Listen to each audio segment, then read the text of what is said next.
Hello, gang.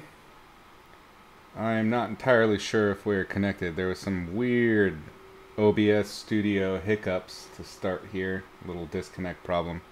I believe it's streaming now. So if you are there, can I get an audio check and video check? How's things looking? Sound okay?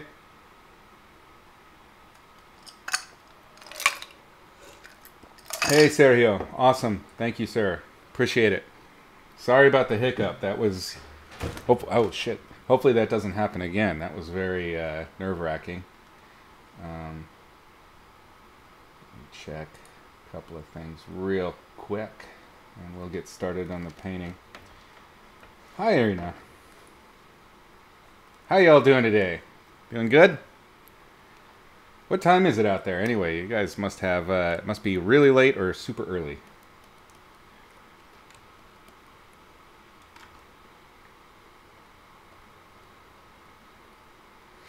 So I did a little bit just before signing on here. That's why I wasn't paying attention and we had a little hiccup. But I did increase the size of the background a little bit in order to change the scaling, and I've added just a bit of texture on the ground and just a little bit of shadow.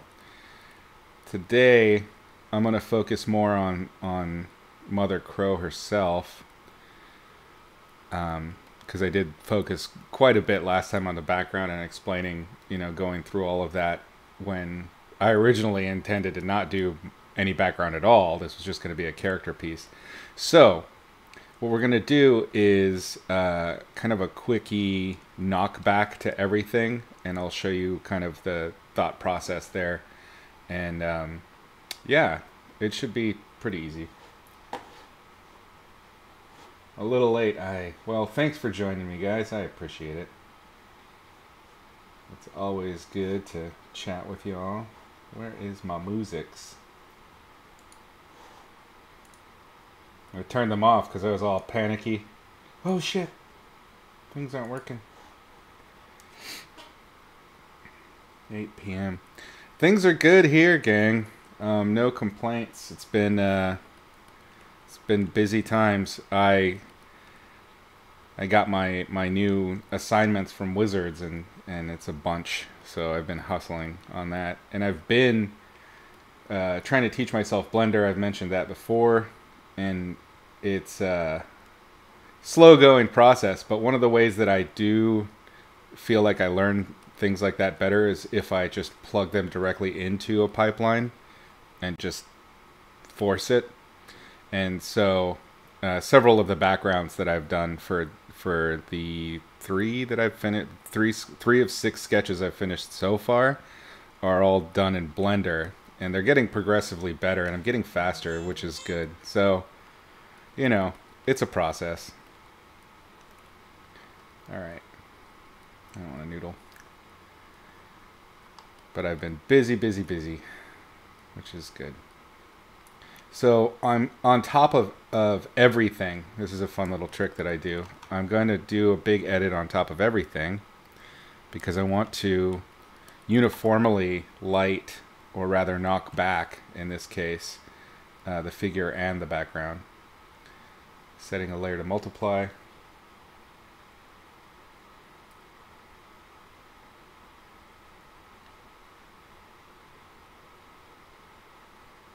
No kidding. Are you sure they were talking about me? I didn't work on Star Wars. That must have been an old article. Eh? I don't think I've been featured on Imagine FX in shit nearly a decade. I'm too old. Old! Really? Was it a Star Wars game? I did some weird. No kidding. You guys will have to post that in the Discord. Did I work on Star Wars? I really don't think so, but your memory gets hazy with all those margaritas and sun. You get a little kooky out there.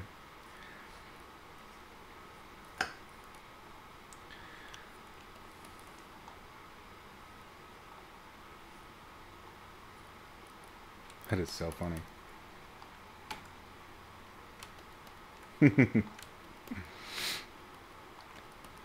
Only a little older, but in the industry a bit longer, and it is a punishing industry.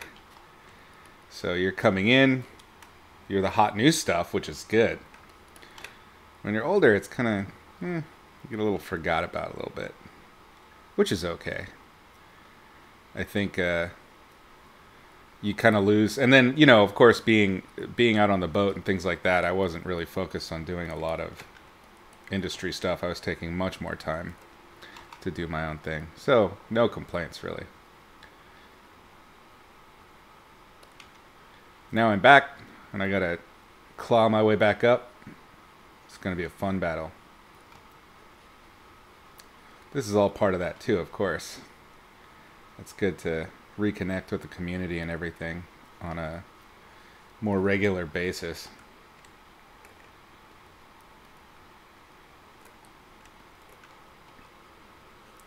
Welcome, newcomers.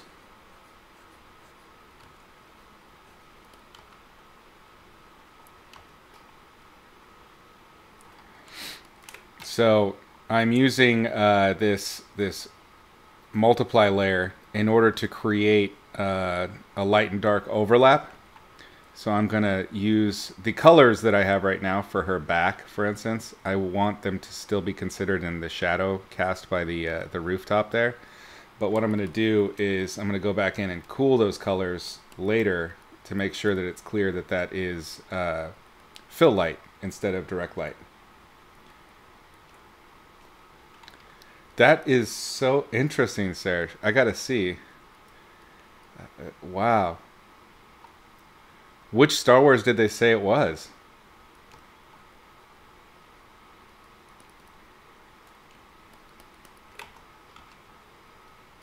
I'm really wondering if it's another Izzy.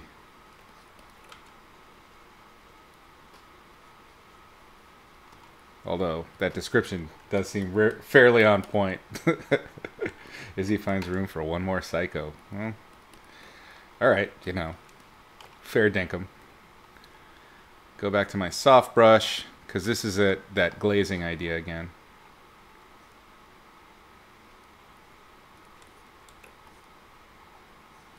I'm constantly suspicious now of the stream, because now I know that it can just randomly die on you.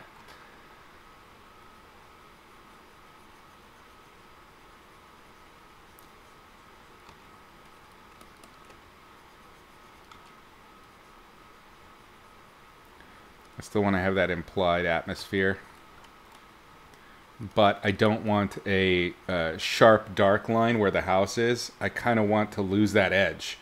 I want to make it clear that there is a separation in material, but I don't want it to be a major focal point. So this is where I'm kind of fudging the lighting of reality. This is narrative lighting, where I'm faking it a little bit. And I'm constantly glancing over at my navigator to see what the overall composition feels like, because again, this ended up becoming more of an illustration rather than a character piece. So I have to be mindful of my composition, the total picture layout, even though she's totally centered and everything. I'm going to go ahead and give her a little bit of ambient occlusion shadow. Nice soft big brush.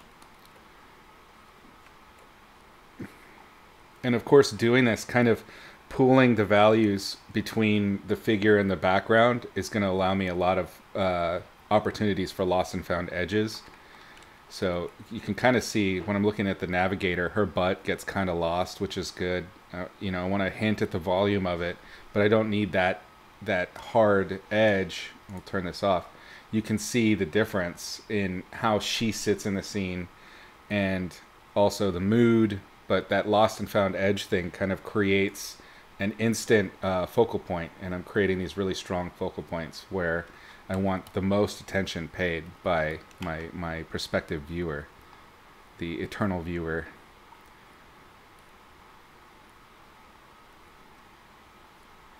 And one thing I definitely noticed kind of opening this up is that part of the scale problem isn't just her relationship to the house, it's her body parts relationships to themselves.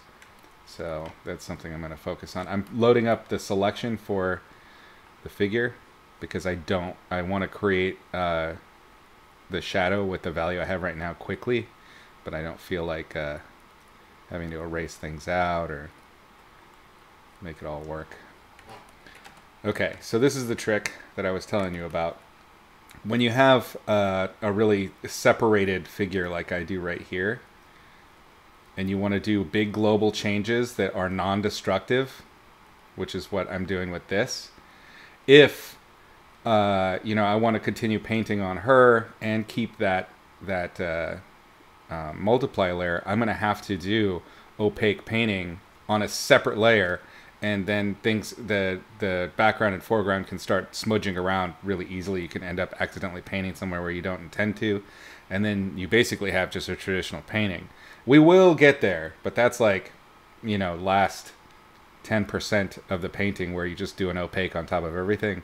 So to keep this a little bit more under my control right now and a little less non-destructive, or a little more non-destructive, I make a copy.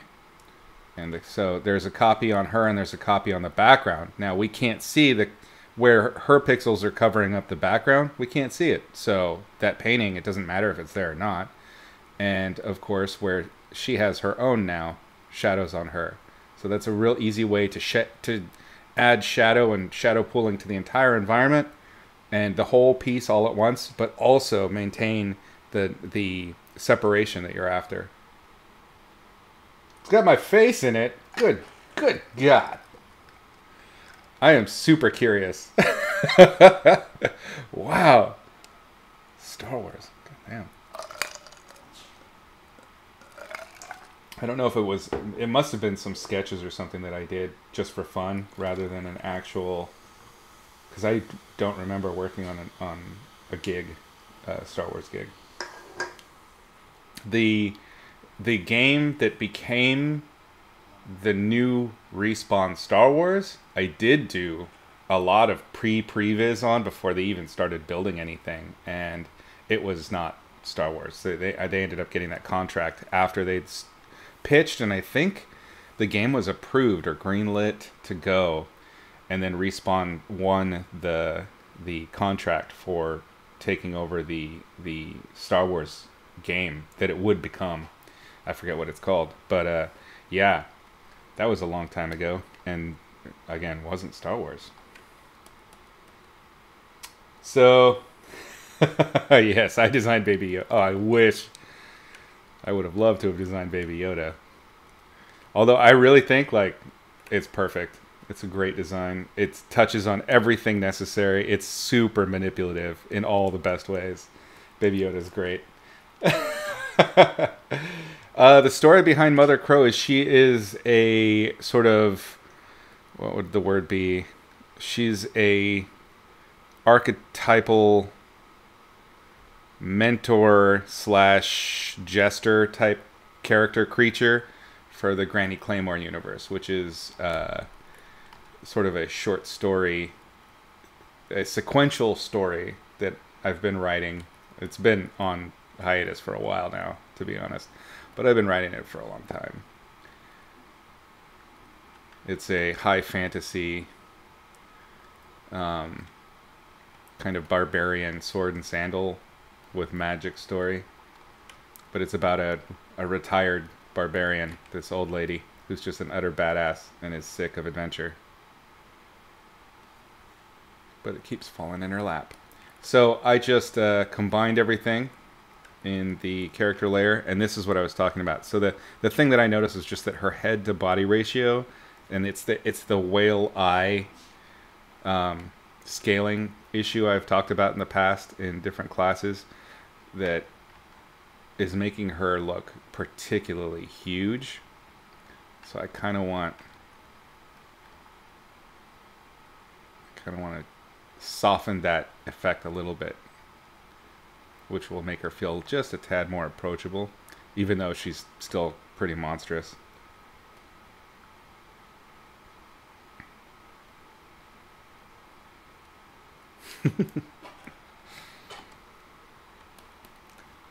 What a silly critter I made. I love it. I'm going to switch out my smudge brush for the moment and do something a little more streaky, just so I can kill that sharp edge I created and keep the hint of the hair.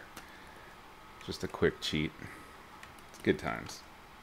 All right, now that I've introduced these new values into her and it's pretty much locked down since I've compressed everything, I'm going to go ahead and use these new darks as the new accent value for dark, which means I got to go in there and start carving out those shapes that I've already established. I'm going to use a nice sharp brush. It won't take much. Again, it's accent values. It's not meant to completely take everything over. I just need to really, they're going to be the darkest of the ambient occlusion elements. And it's like I talked about last week, where it's where you find overlap. You can create little hot spots of dark.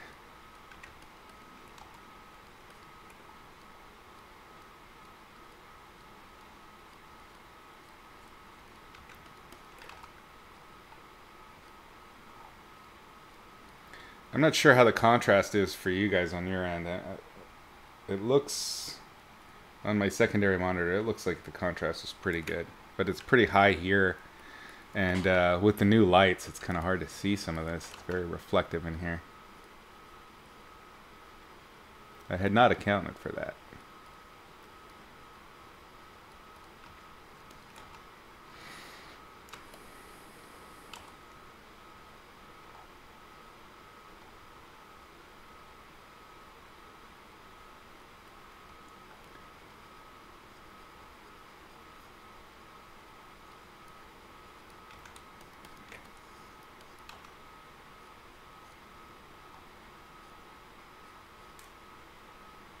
I'm going to alter this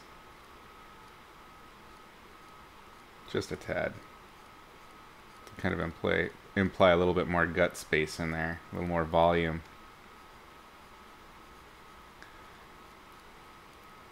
This version of the texture brush I have, it's very temperamental, and I don't really like it that much. I like my my wash style smudger better, but sometimes it makes interesting textures. It is that unpredictability that kind of can make it a little bit fun.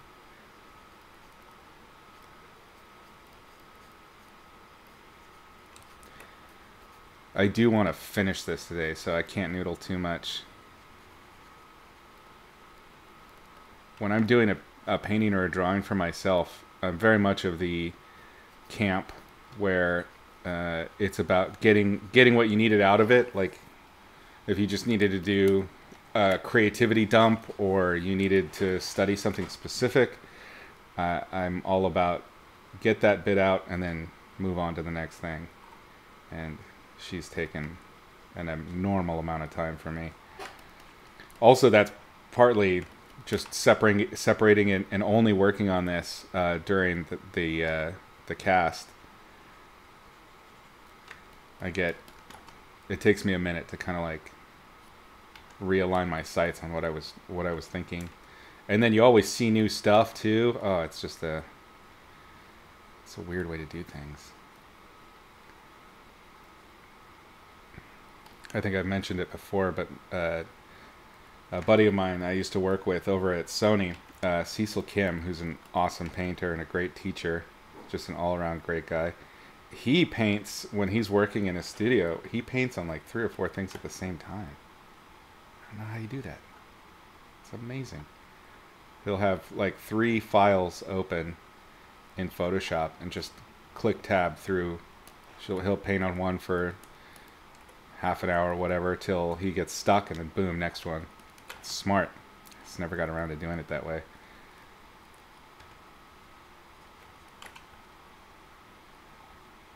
Ah, yeah.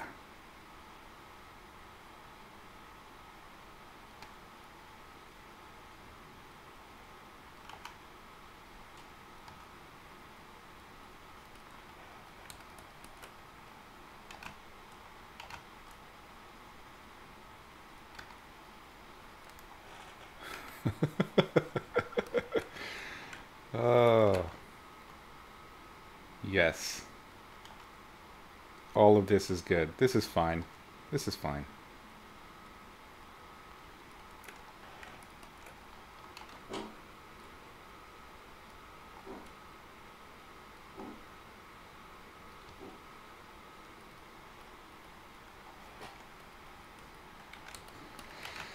Um,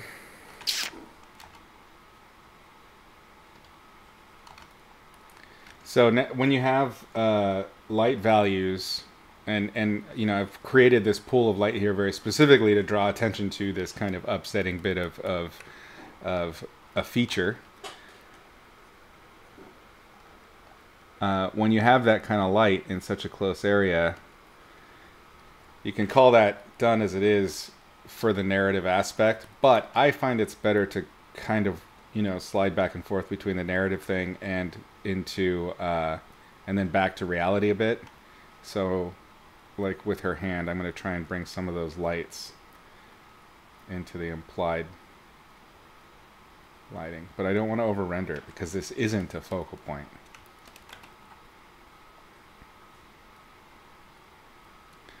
Still just using a big sharp brush.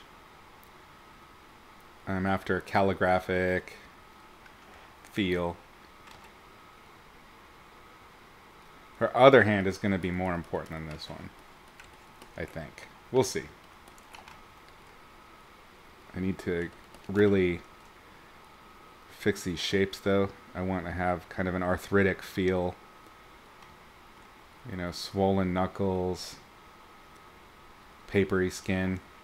And it's hard to imply all that just with a couple of lines, but that's the goal.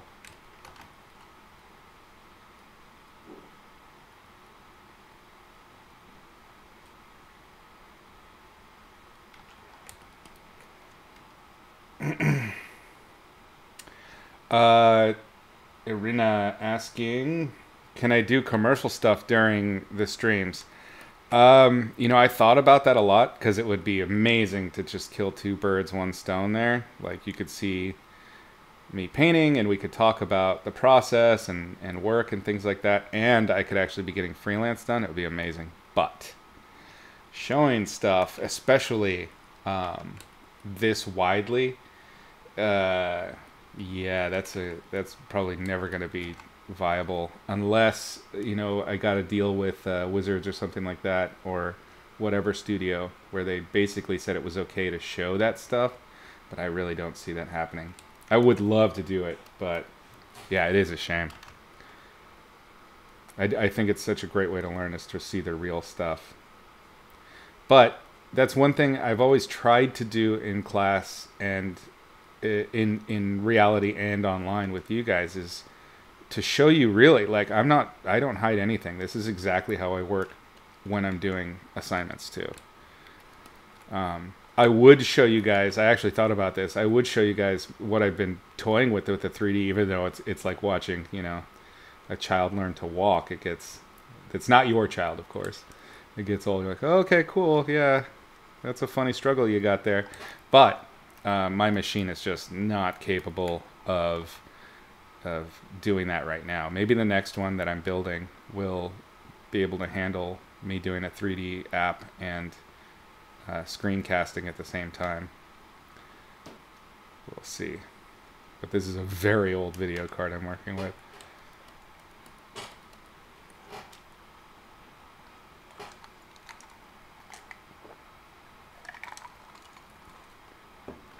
Oh, that's a good point, Serge. I like that. That's a clever way of doing things. It must have some function, getting the doing the multiple paintings at once. For me, it just gets so distracting. I forget what I was doing on each one. I guess I'm a little bit ADHD with that, I guess. I don't know. But that's very cool. I'm glad you figured that one out. What's my take on the pen tablet versus the Cintiq? Which one would I prefer and why? Well, my friend, I have just a whole rant about that shit.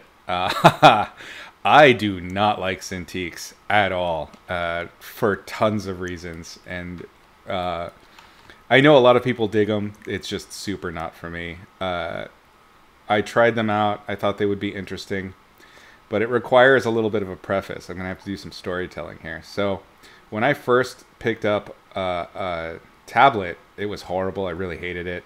But I was originally doing stuff with a mouse, and I didn't even know that you could do that you could draw on a tablet, on a slate. So it was quite a jump for me, but I really couldn't get the disconnect between having your hand over here doing something up here, whatever, and then you're looking at something else.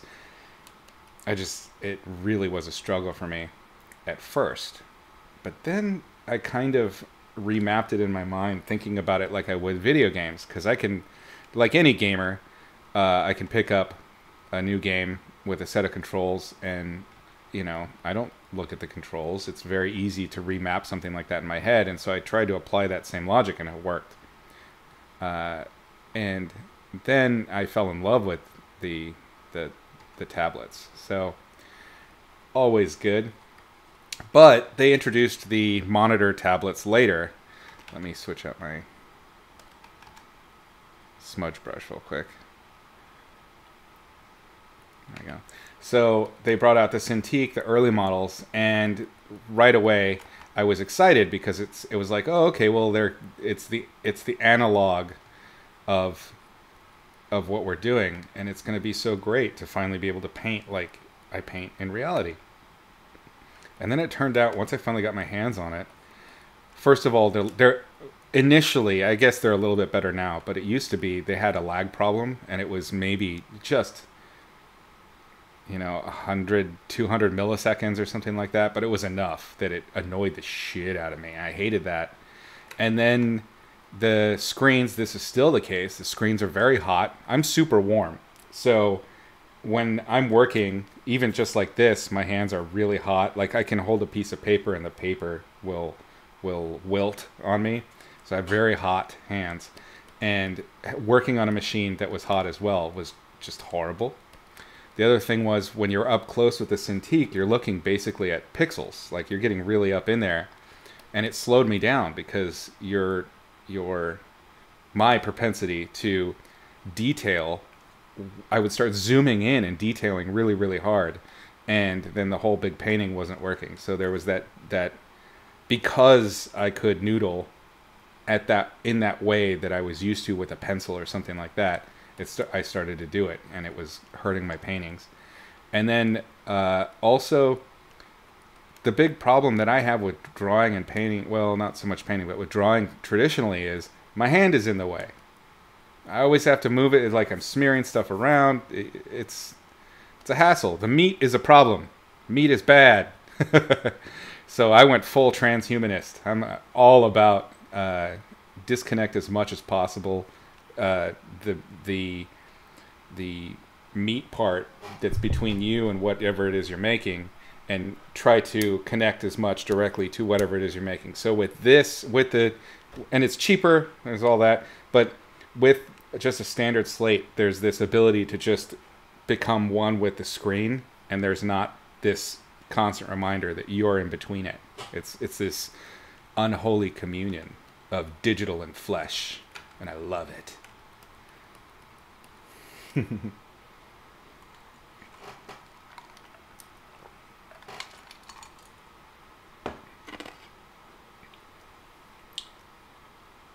What sort of specs of PC would I require for 3D? That's different stuff for different artists, big time. What I'm trying to do, and I'm certain with the rate that I'm learning right now, that it will ultimately be insufficient for what I'd really like to do with it. But right now, I'm just using 3D for mapping out backgrounds and for potentially doing 3D concept art. What I'd like to be doing with it is making movies and things like that. Just making my own shit, because that would be fun. What I have coming up, or what I'm building, is like the last generation of the 9, is it? I'm not really good at computer specs, but it's an AMD Ryzen 3950, and I think it's the last of the threes,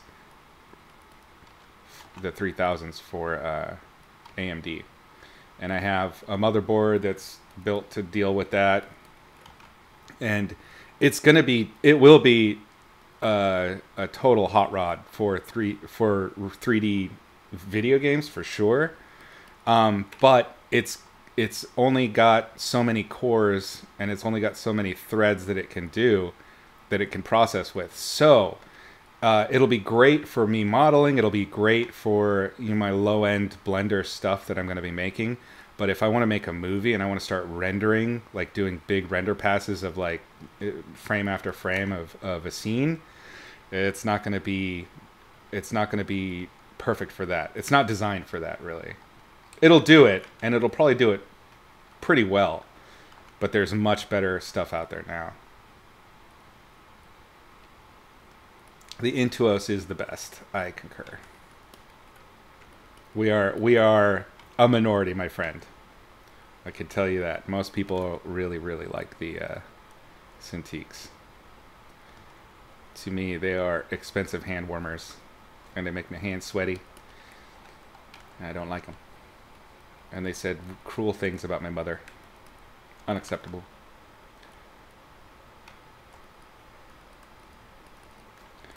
Okay. I've noodled that side. Oh, god damn it. I'm not going to finish today. I'm talking too much.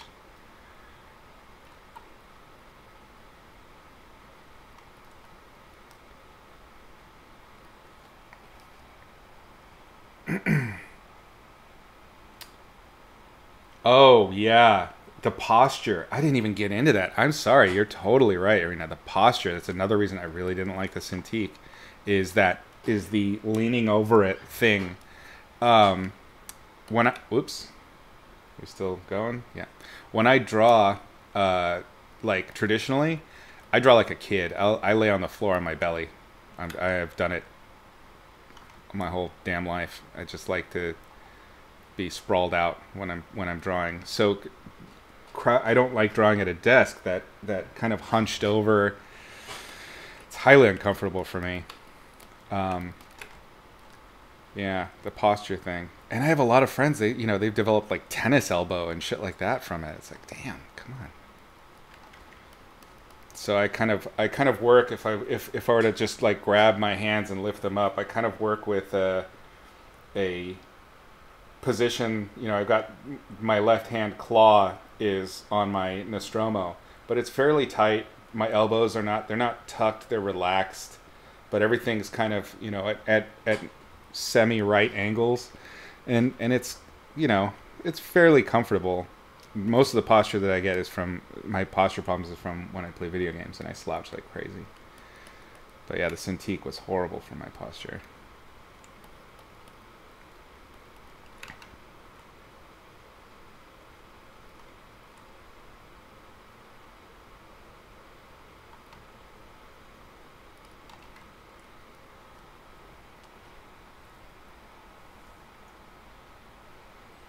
Intros Pro is thinking to upgrade. Yeah, I am. I have been using Intuos, various versions of Intuos for decades now. I'm on a 5 or a 6. Intuos Pro pen tablet. It's the small. And I had to get this one because my older one, which was a 4, I think.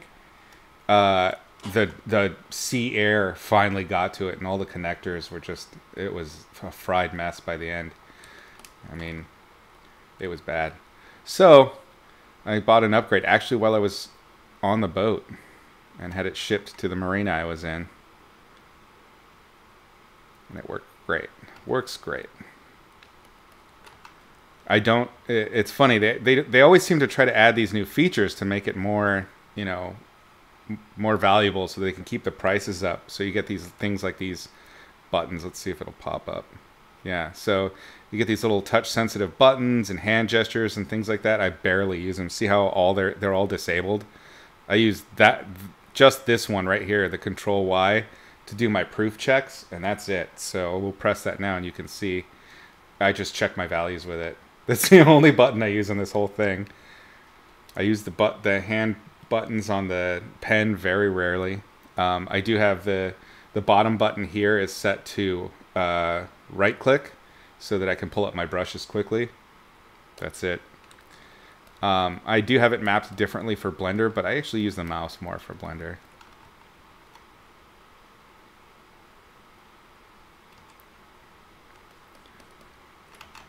I really don't know how all of these amazing artists get so much work done when they're casting. It's kind of amazing.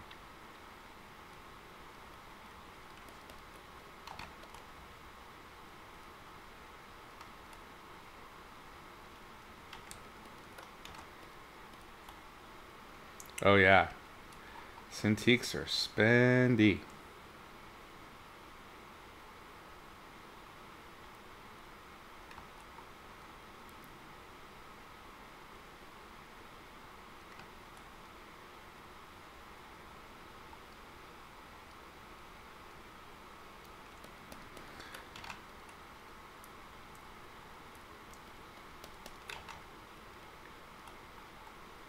Now that I'm thinking about it, Mother Crow is basically Algra.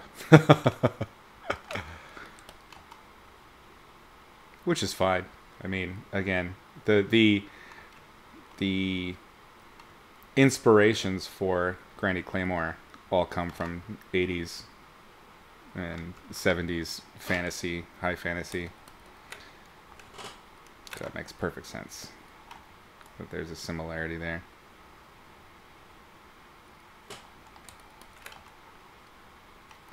Some darks in here. I really like that warm bit at the bottom, so I don't want to completely get rid of it. The bottom of these feathers kind of has a nice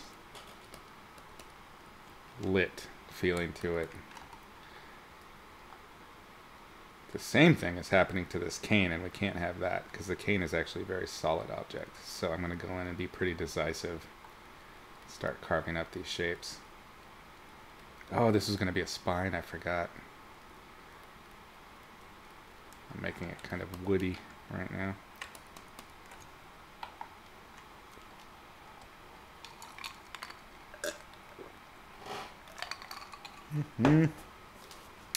Spilling water on myself.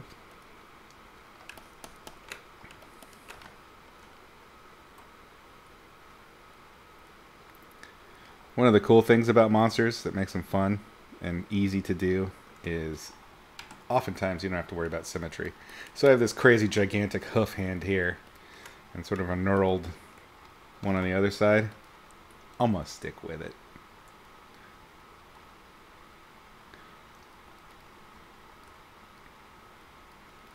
I do want that feeling of blunted fingers, you know, kind of earth-worn, maybe some heart condition going on there a little bit.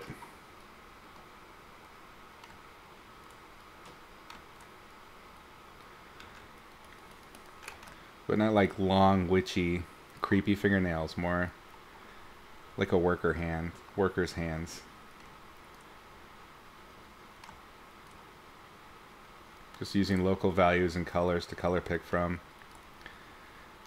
That's the upside to doing that quick lighting pass in the beginning. You get the colors, you get the local values real quick, and then when you actually get to that part, rendering is so easy, you don't really need to go anywhere else. It's all right there. I do need to handle that knuckle.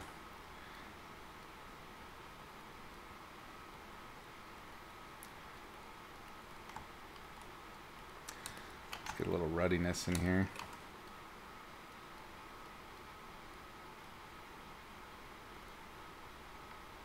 So I'm taking the knuckles and I'm tightening the contrast drop off on them in order to kind of hint at that the skin is stretched over the knuckle.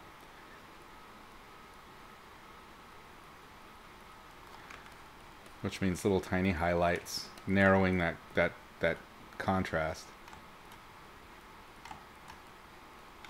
And then the rest of the finger I'll leave a little bit more natural mid-tones and soft. And then I'll do it again right here.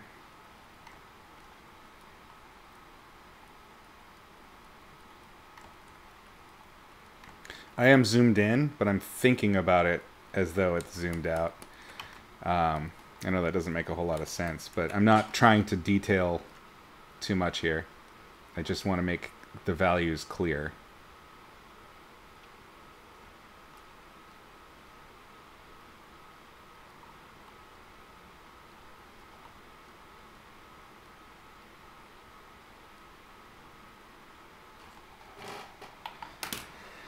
How long did it take for me to get used to the shortcuts on the Nostromo? Oh, well, it's kind of like what I'm doing with Blender. It's a forcing yourself into the thing, and it's a very gamey mentality in terms of trying to reprogram that. One of the ways I'd say that you could really force yourself is you can take a what do you call them? A sticky note. Make a sticky note that has your keys and what every key does listed on it, and actually draw out a diagram and then put it on the side of your monitor, and then take away your computer. Because the reason we tend to go back to the previous method is because it's familiar and we know exactly what it's going to do, and you forget what your new device that's got your shortcuts on it, like the Nostromo here, you forget what the Nostromo different buttons do. So it's having that reminder.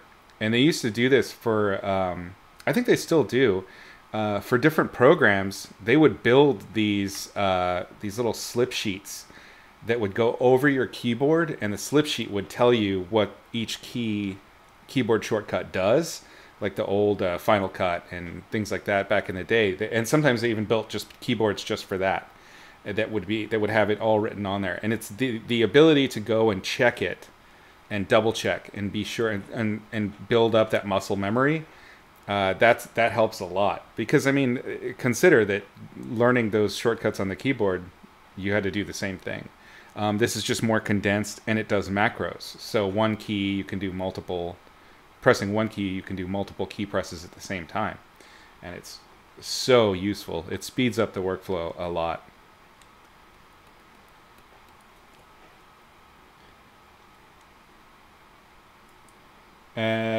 Sergio, you're gonna have to be more specific. At the end, the paint feedback, you're gonna do it using Twitch. Are you talking about the critiques for the Patreon? Yes, if that is what you're asking. The Patreon, the plan that I have right now for Twitch, combining Twitch and Patreon, is that all crits going into the future will be done on Twitch, either the week of reward delivery or the following week. It'll happen that month. Crits will happen the same month that they're delivered. That said, I had talked about it a lot. What's going to happen to prevent all of my Twitches just being total crit sessions and nothing else? I'm going to probably be playing with the pricing structure a little bit, but nothing terrible.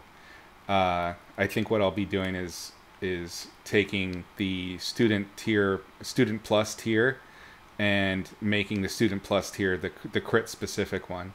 But that's only if the numbers get big and crazy. So not guaranteed. Just an idea.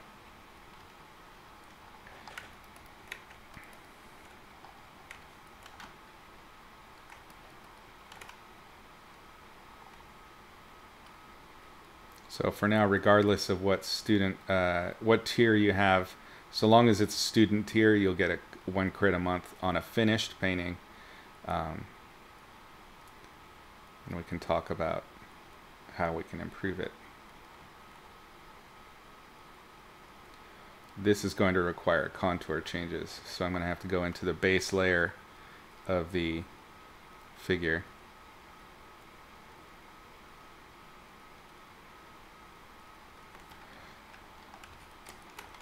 It's going to be tough because I don't want it to be too gory. I just want to imply that her naturalism and sort of, it's just standard naturalism, I guess, or yeah, no, naturalist. That's the right word. So we're gonna go to a new layer underneath her, and I'm going to test first before I really dig into the pixels of the layer that she's on, and I'm going to imply the kind of segmenting that I need.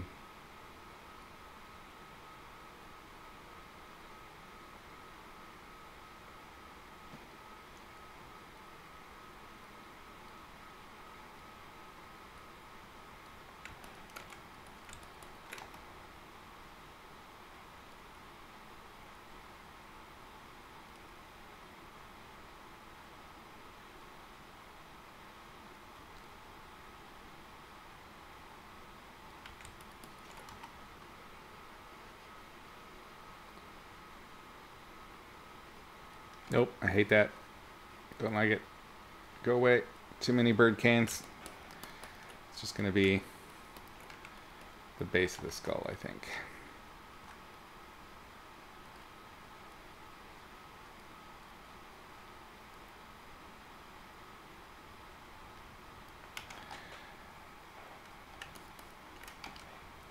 Another thing for training, now that I'm thinking about it, is like I'm doing with Blender. So forcing myself to implement things in pipeline is one way, but there's another really good way to learn new stuff. Come on now, merge down. Okay. And that is to take something that you're trying to learn and apply it to a project that you're establishing. And it can help you learn much quicker. So another example is with Blender. I've decided I'm going to try and learn the animation part in Blender a little bit. And to do that, there's something, a little project I'm giving myself to do, which is I want to do an animated version of my logo. And then I can use that animated version of my logo for, like the stream, and I can use it for the intro to, my Patreon videos and things like that. So combining your, whatever it is you're trying to teach yourself with a project can really help.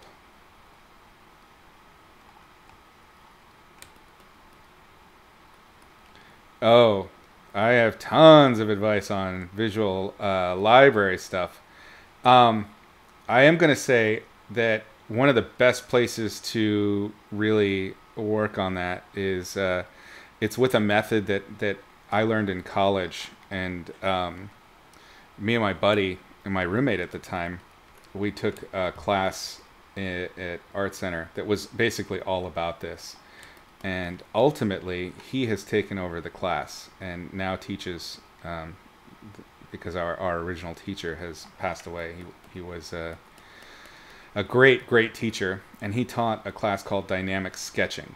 And dynamic sketching is essentially a breakdown class where you take the wide world of everything and learn how to break down shapes into their fundamental primitives in your head. Draw out those primitives, practice drawing those things. And by learning analytical sketching, you will, by virtue of analyzing, grow your visual vocabulary. So Peter Hahn teaches, and he's actually got an online class now too that is excellent. I would say the most important classes for me when I was learning were dynamic sketching and a couple of very specific painting classes. And I would also say that basically what I teach, the logic of light and color, is the philosophy of dynamic sketching applied to color, light, and form. So it's just there in a lot of ways. What Peter Hahn and what I teach are like brothers. They're like twins that live in a helixical land. So I would say get on Peter Hahn. See if he's got some openings available in his online classes, and study. You study by analysis, and when you study by analysis, you're going to grow your vocabulary significantly. When you have to draw something and you think about, okay, there are 11 boxes that are added to this long cylinder that make up the back of that vertebra, you remember then, okay, so there's 11 vertebra and there's going to be this and that. You build up over time only through analysis. Draw things hundreds, thousands of times. You'll find, and I think this is true for painting too, especially with logic of light and color, is that you start painting and drawing in your head. So it's a training system that will teach you to analyze, and then you just start doing it, and it will help you manage that system, manage your library.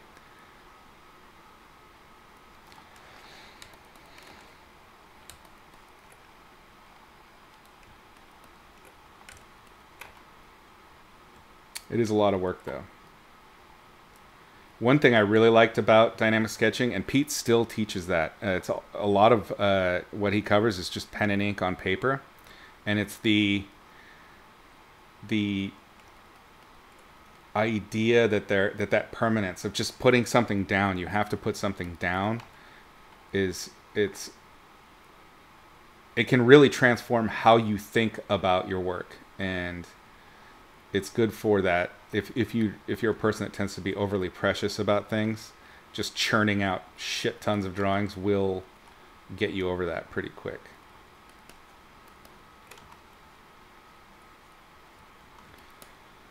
These lights on this are not working quite right.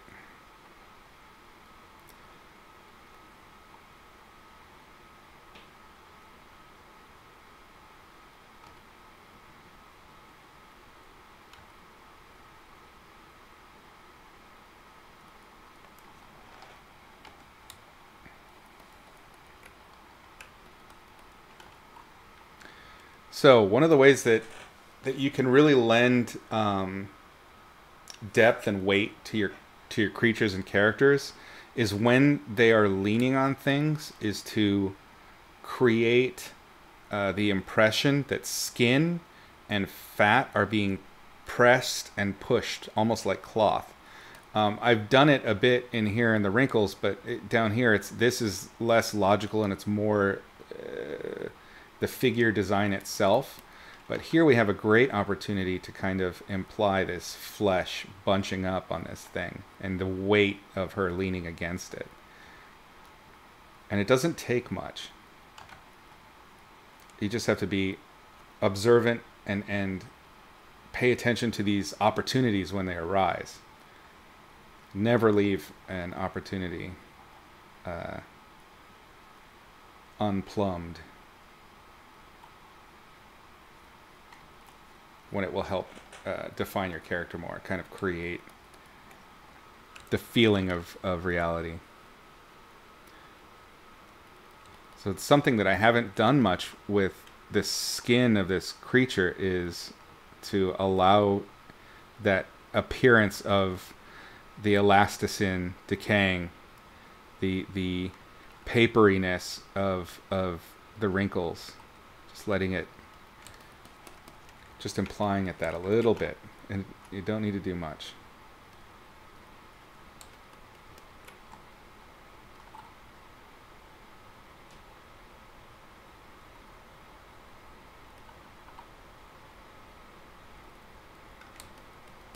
So up here, these features, because it's higher up and the skin is dragging down over those forms, you don't need to add these wrinkles at the top end of that thing. If you were to drape a towel or like a sheet over a basketball, the wrinkles happen at the bottom point, not at the point of tension. And this is true when the cloth that you're draping is skin, and the ball that you're draping it over is the infrastructure of the body. So it's the same way. The top of the shoulders will be smoother. Maybe not as muscular as I've made them, but again, why not? It's fun.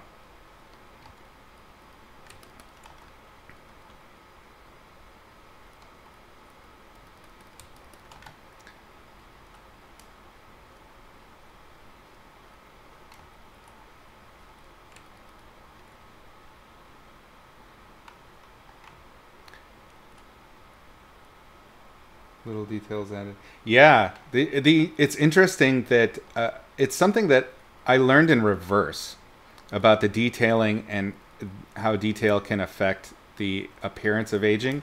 When I was first learning to paint, and also just with drawing, I would try so hard to draw, especially female faces and figures, like with anatomy in mind. And obviously, I was just learning anatomy at the time, but I would emphasize the details, and it would create this appearance of a very different age than I might have been intending.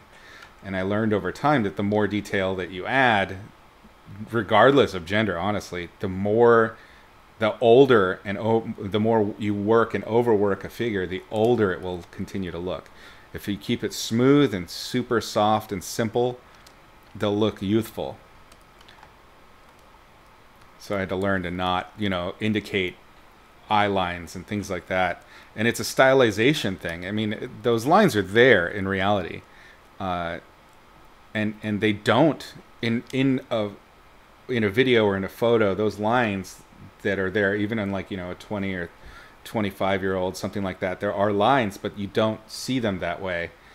The rest of how the body moves and the rest of how the flesh moves over bone and muscle tells you the age, and those things combined kind of knock back that line thing. But on a still image, especially a painting from your head, there's no way to do that. So you have to be extra aware, and stylization will come to mind. You're working with Loomis right now, right? I think he covers that a bit in some of his writings. How to basically, it was traditionally kind of thought of as like a stylization for posters and for, marketing, but it just applies in general.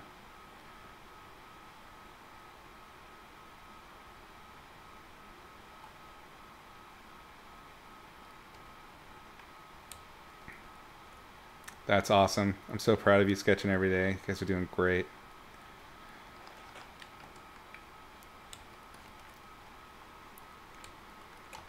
Yeah, you cannot go wrong studying with Loomis. It's a great place to start doing regular sketches.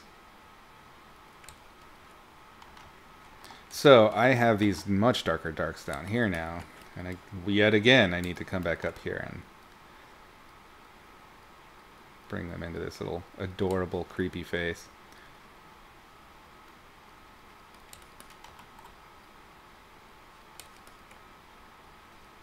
And I'm doing the same thing. I'm not using them. I'm not drawing the entire line of the mouth. This is kind of a comics thing, I guess. Something I've picked up in comics, but it totally applies in painting. And you see it in painting, which is the line thickness variation. So lost and found lines can be applied at any time with any value. And you can use them to hint at the form, hint at the weight of the form, and overlap. It's a very subtle little technique. You don't need to draw a line all the way through the mouth that's exactly the same thickness. In fact, you shouldn't.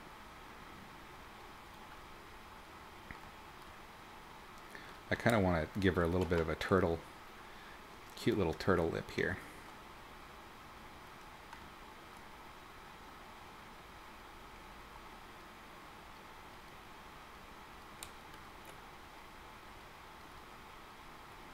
If I remember right, she had some pretty cool whiskers, so we're going to add that in too. For this, I'm going to make a new layer. Grab a sharper brush.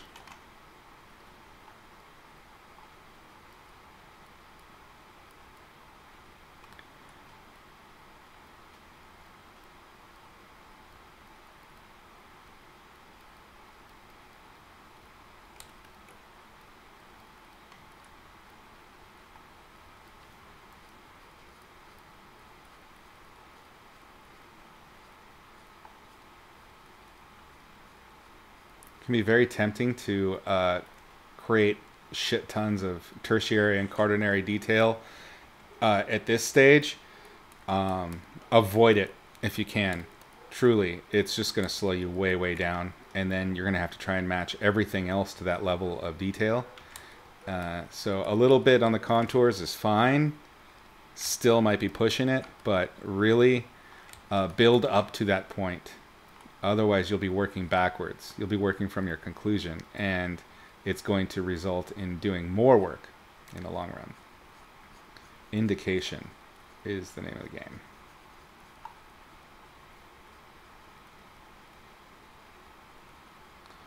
Also, as I mentioned before, having kind of loose strokes and some brushiness can add some mysticism to it, a little bit of life.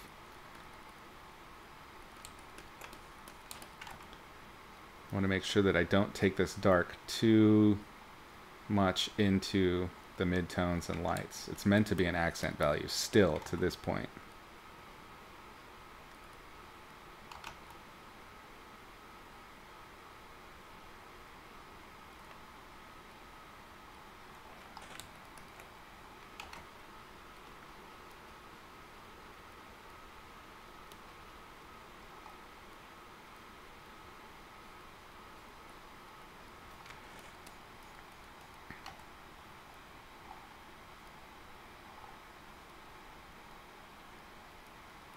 See? Look at me, not practicing what I preach.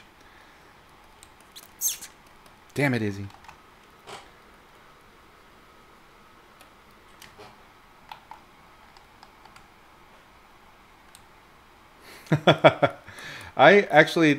When I was thinking her up, the breasts, how they did have that weight without fullness was an interesting challenge that I knew that I wanted to tackle for her. And I think one of the keys was in the reference. Again, I said I had to look at some pretty fun reference. Was finding how, in particular, the outer part of the areola would pucker the skin, because again, the elasticin is gone, or not gone, but it's very diminished. So the skin has a more papery quality. And in the same way that, you know, skin can pucker from cold and things like that, it happens at all ages. So if you change the elasticity of the skin surrounding that thing, it changes how the wrinkles behave. The wrinkles will be tighter and sharper. And it was a fun challenge.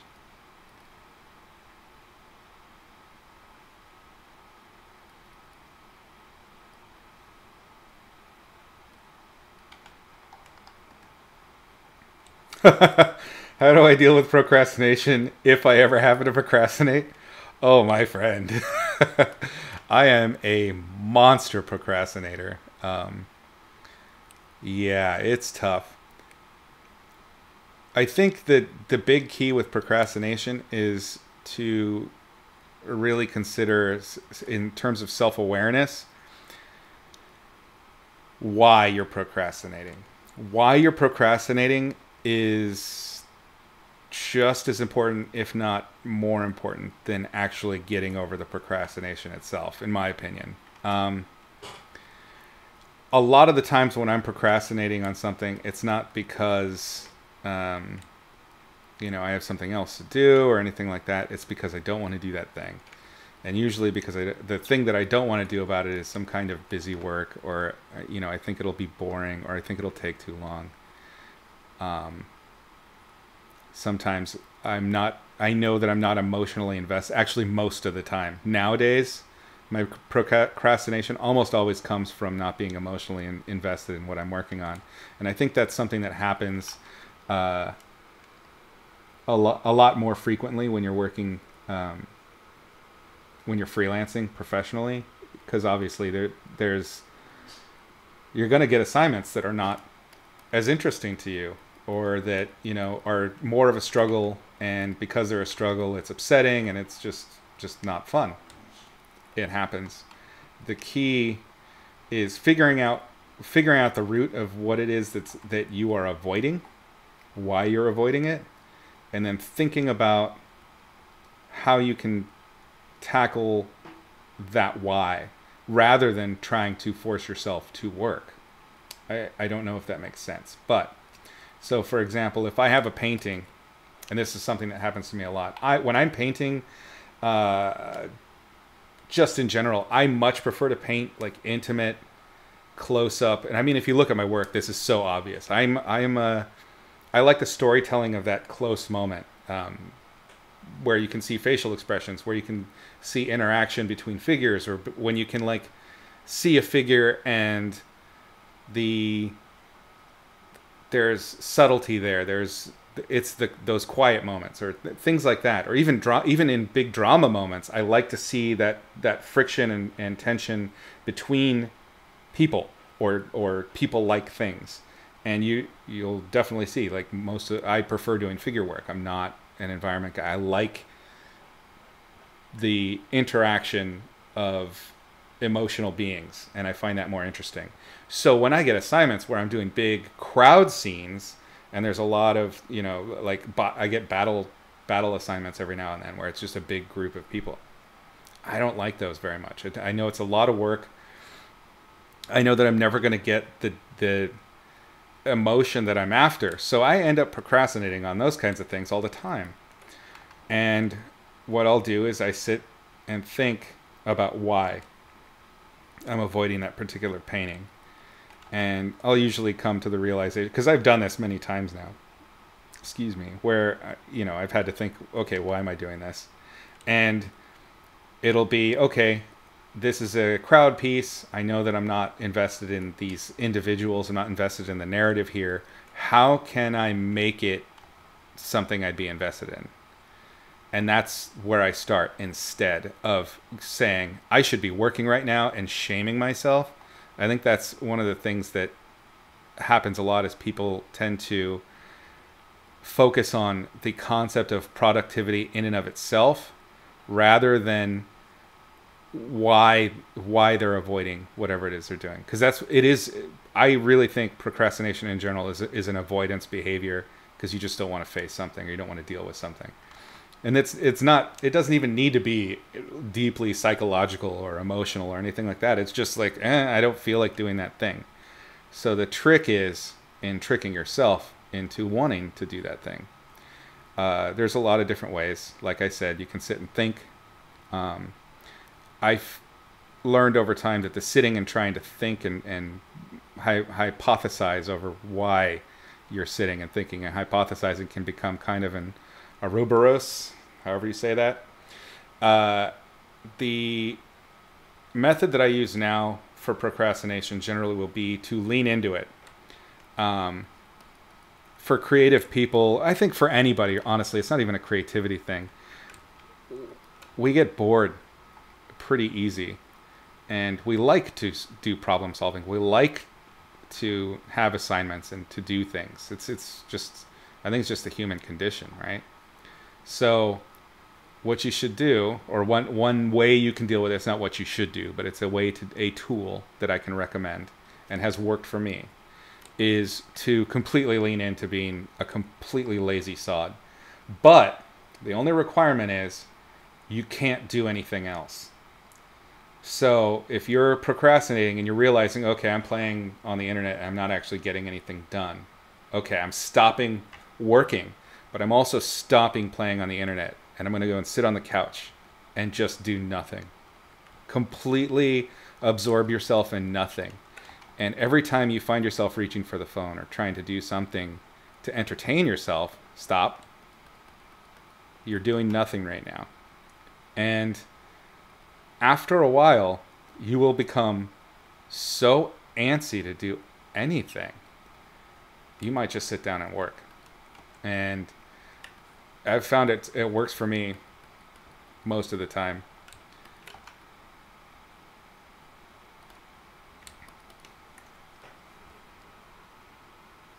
Hey, welcome. I have a feeling not being able to achieve what I need to. Then eventually, after I start, I get over the hurdle. Yes, that's very much kind of how knocking down your procrastination will work. Is that once you get going, I mean, it's that problem-solving energy that we all have, is going to take over. The problem is just sitting down and getting it started. So it's like priming. It's like priming an engine. You just need to let yourself reset and then go do the thing. And once you're in it, it will continue. That's another way that you can do this. I've read about writers, when they get the writer's block or when they start procrastinating. I've read about techniques where they'll just sit at the writing desk, even if it's all day and they don't write anything. They'll just sit there and be available for inspiration when it strikes. Just by being there, half the battle's done.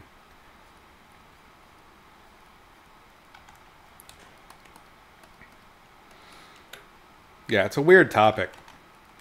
It's one of those things everybody experiences. I don't think anybody's like naturally always productive.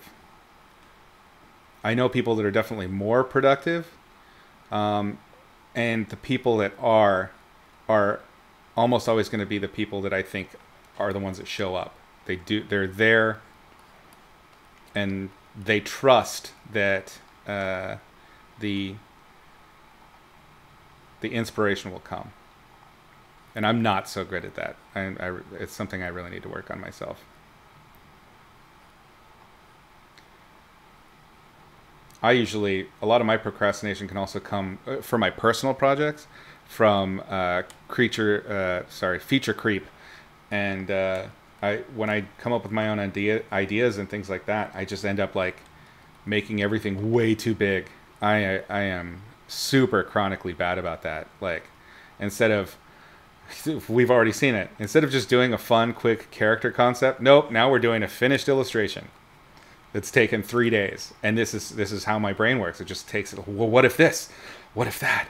Which is great for ideation. It's great for, concepting and things like that. But at the same time, if it's not reined in, it can freeze me. I can get totally frozen with all of the opportunities and potential ideas that can come. There's a philosophy that I have in regards to design in specific, and it applies to this specifically as well. And that is that when the sky is the limit, you can't do anything. You're going to get frozen because there's so many variables, so many possibilities that that the design it's going to suffer as a result of feature creep, where it can be anything, and it'll end up being simple and not have the complexity that a good design should have, the thoughtfulness. Whereas if you approach a design with very strict parameters in mind, our monkey brains will work real hard to figure out a solution to that. And it's amazing the shit that you come up with when you have very strict parameters. We are very creative creatures. So this is something that happens a lot in my paintings, and I'm not even sure if it's really important to mention, but when I do my initial sketch, I'll have drawn in a specular, and then I will transform or change shape or paint over or glaze and things like that, and I leave the specular for a really long time, thinking that I can just use the specular as it was initially, and you never can, because your speculars need to be real sharp, very crisp. So I'm going to go back and make a new one.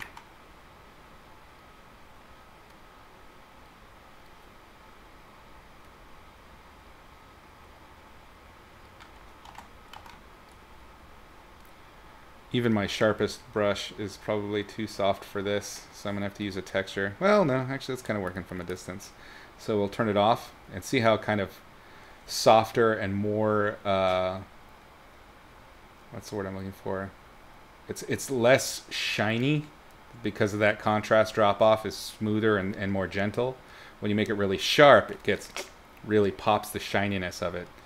And I definitely put that specular in the wrong spot.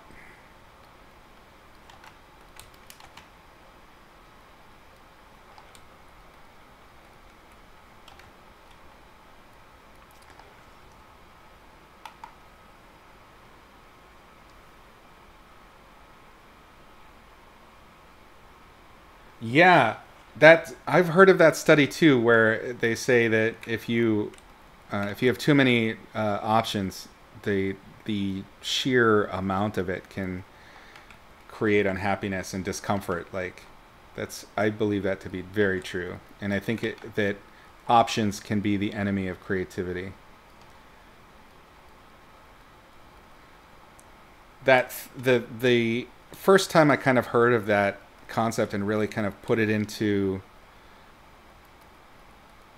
words, like a cognizant thought process and philosophy in my mind, was when I read about Hideo Kojima. I may have mentioned this before in classes, but so Hideo Kojima is the designer of the Metal Gear franchise, and when Metal Gear first came out, it was on the Nintendo, and there were some very strange behaviors for the engines back then. So I don't know if you remember. A lot of you are probably too young for this, but the initial like Zelda and things like that came out. I think it was the sequel to Zelda. They have actually no, the original Zelda had it too. You would have things like projectiles. Your characters could have little projectiles like arrows they could shoot, or they could throw knives or shoot guns, things like that. But because of the limitations of the engine, they could only generate so many sprites at a time. And Kojima wanted to do an action shooter game. But he didn't like that with the engine at the time, when you would shoot, if you interrupted a shot that was traveling through the air, one of those, that with the next shot, that first shot would disappear because it can only handle so many sprites at the same time. So his solution was to make an action game, a shooting action game, where you don't shoot, or you try to avoid shooting. And thus was born the whole stealth genre began there, because of the parameters of the system, which I think is fascinating. That something limiting forced the hand of the creator into doing something that they wouldn't have thought of otherwise. And to me, that is totally the essence of solid creativity. It's going to be about enforcing limits on yourself, and you will come up with ideas. That's how our brains work. They're computational little machines that are constantly trying to figure stuff out, trying to find patterns, trying to fix things, trying to figure out how things work. That's what we do. So use it to your advantage.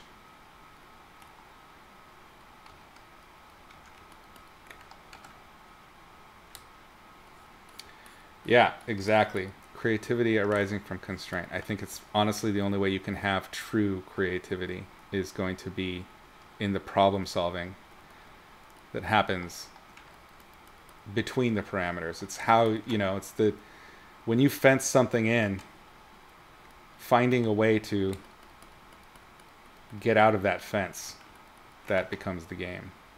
That becomes where great ideas come from. I've actually got, I think I've mentioned it before, I have a whole lecture prepared for that I plan to film someday for Patreon. Basically, how to control your creativity. It's from a talk I did at Nomon years ago. Whoa, that did not work as intended.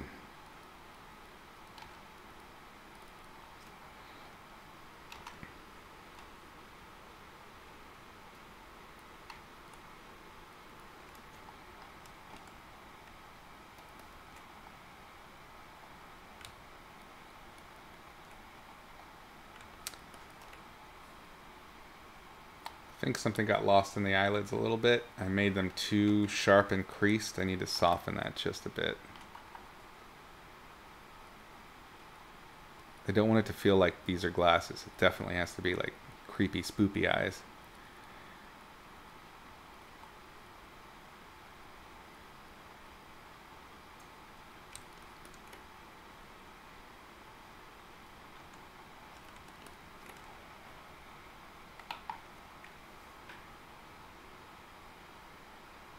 You're in a writing course that teaches the same constraints idea. That's excellent. Absolutely. I think writing is one of those places where the constraint concept is even more valid. Like with drawing and painting, there are natural constraints that happen directly because of the medium and because of abilities with the medium. With writing, I mean, honestly, literally the sky is the limit. If you go in and you have a plan ahead of time that's a result of constraints, you can end up with some pretty clever shit. And in a lot of ways, great fiction, the way I think about it, in particular, is you you have a for any story you have a specific thing that is different about this world, and if you just follow it to its logical conclusion, take it to almost an absurdist degree, you're going to end up with a really interesting world. There's a book I read in college, I can't remember the name of it, but it was very much about this kind of problem solving. It was for a psychology class, I think. God, it was a long time ago. I can't remember the name of the book. But one of the things they talked about was the movie Brazil, and it's a Terry Gilliam film from many years ago. That's really weird and crazy, fucked up, but super awesome. But the premise that the world is built around is the idea that the culture never developed microtransistors. So all of the technology in that world is built on old big ass transistors, big ass machines. Like even the initial problems that are the what's the word? The initiating action of the story come from this change in technology. How that affects bureaucracy and things like that, because the movie's very much about bureaucracy. So, yeah, I mean, figuring out parameters and then trying to just solve within them is going to give you tons of opportunities for cool ideas. And that's what I try to do with my storytelling too, is just pick something, keep it tight. You have to self-enforce pretty hard too. Alright, I'm going to make a new layer on top of her, and I'm going to clip it, because if we look at some of these values in the hand, in particular down here, I'm feeling like it's getting a little bit lost. So either I need to go lighter or darker, because that's all you can do. Those are the parameters there.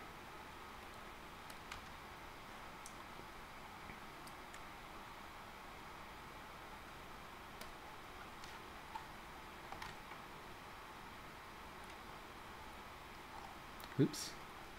Set it to multiply. That is too desaturated for this area. I am unifying values down here in her arm to take much more attention back up to her face. I'm also introducing a warmth that doesn't really exist. It's like a yellowy warmth, almost like an umbery, I don't know, Indian yellow bit of mixed with red into her, and there's nothing like that in there really yet. So I'm adding it in little spots everywhere so that the color doesn't stand out like it's not part, like it was never intended. But what yellows and greens and grays really give you with skin is the feeling of real skin. If you let it be too pinky and only pinky, you can really deaden the skin. It will not look alive. And I'm okay with darkening this out, because I think I will do that rim light after all. And you need something for a rim to play off of. We need some of that green. Might be too much, but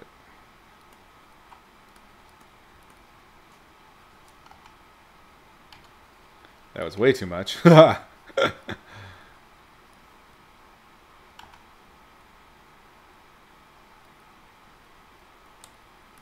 Yeah, a glaze layer with yellow and green in it on your skin can really make things pop. Very gentle.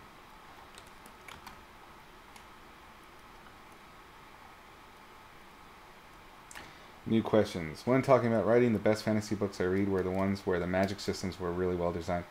Yeah, actually, I think Sanderson's books is a great example of a good, really well thought out magical system. That whole metallurgy thing I thought was really interesting.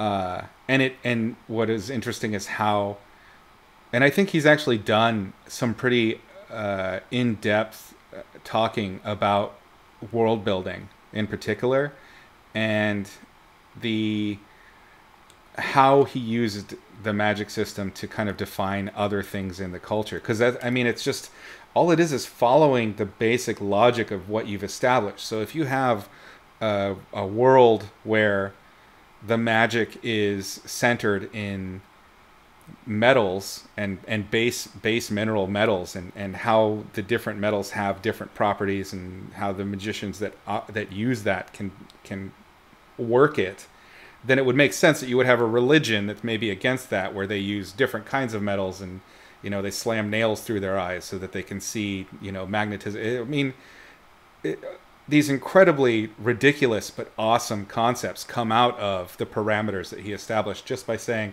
in this world, metal is magic. It's really smart.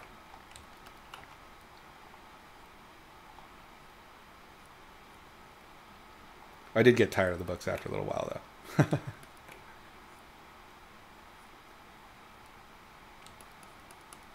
I think I read the first 3. All right, that's enough glazing. I'm gonna turn it off. Turn it on.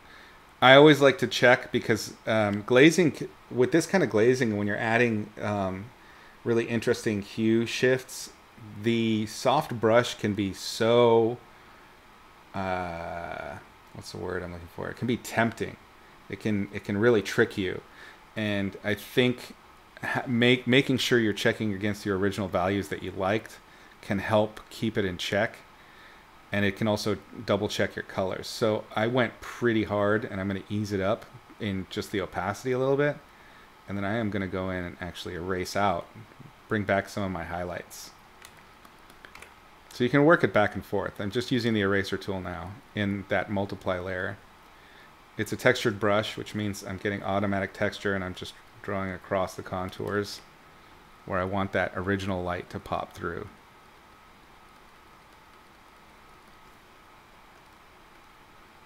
Got to be careful with this glazing stuff. It can get real, what's the word I'm looking for? Real syrupy, I guess, real fast. That's not the right word, but maybe you understand the weird shit that comes out of my mouth.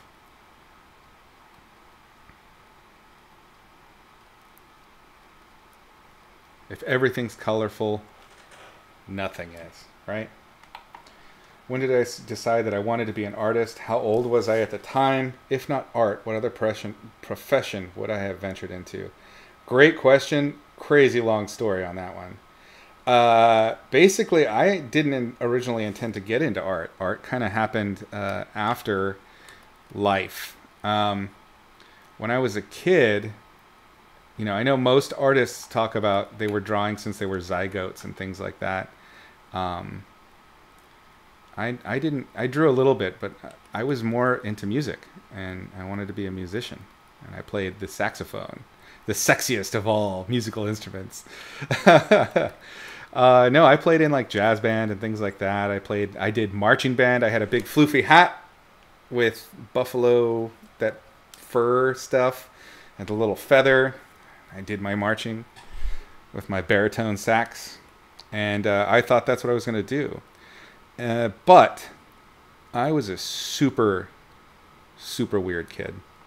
And I think if I were raised nowadays, I probably would have been considered like autistic or something like that. I'm not entirely sure. It would be I would get some kind of diagnosis. I'm not entirely sure, but I did not get on with people very well, and I was a very strange kid. And so middle school was really, really rough, and I did not have a good time. So in the finishing of middle school, I went to a bunch of different middle schools when I was a kid. I went to like 6. I don't remember. It was a lot. We jumped around. We were moving like crazy. It was a really weird, tumultuous time with my family. But I knew that I was going to have to go to high school with the same kids that I hated, and I didn't want to do that. Like that was not an option. So I found out. I don't even remember how. I found out about a little art magnet school in the town that I lived. And because it was an art magnet school, they didn't have, at the time, now they're famous for their music program, but at the time they didn't have a music program. And so I was like, well, shit, what am I going to do? I got this thing, I got this passion or whatever. At least it's just something that I do. How am I going to, I'm going to survive out there. I found out that they had a drawing, that they were known for drawing and sculpting. And again, this is a high school. It's not a college. But I found out that with the drawing, with actually just to get accepted, you had to create a portfolio. And so I took a bunch of college ruled lined paper and traced out of magazines and the Victoria's Secret catalogs and made a portfolio in a couple of weeks and went and brought that in. I don't know how it happened, but I actually did get accepted. And I learned to draw there because in terms of cost, like where I grew up, doing music was free. It was one of those things that was covered by, like the same programs as food stamps and Meals on Wheels and things like that. It was a government and state funded thing, so that poor kids could have music programs. So I had a musical instrument that was not given, but that was loaned to me through the school and things like that. I didn't have anything like that in terms of drawing, or in terms of any other artwork. So the cheapest one I could think of was pen and paper, or pencil and paper. So I just started drawing. I was very fortunate to meet a lot of really talented artists at that time, very skilled. One of them being, in fact, actually Peter Hahn. I went to high school with Peter Hahn, and we grew up together. We used to be drawing buddies way back in the day, and I learned a ton from him. I went to the college that I went to because of Peter. He knew the colleges. I didn't plan on going to art college. So, yeah, Peter Hahn. Thanks, buddy.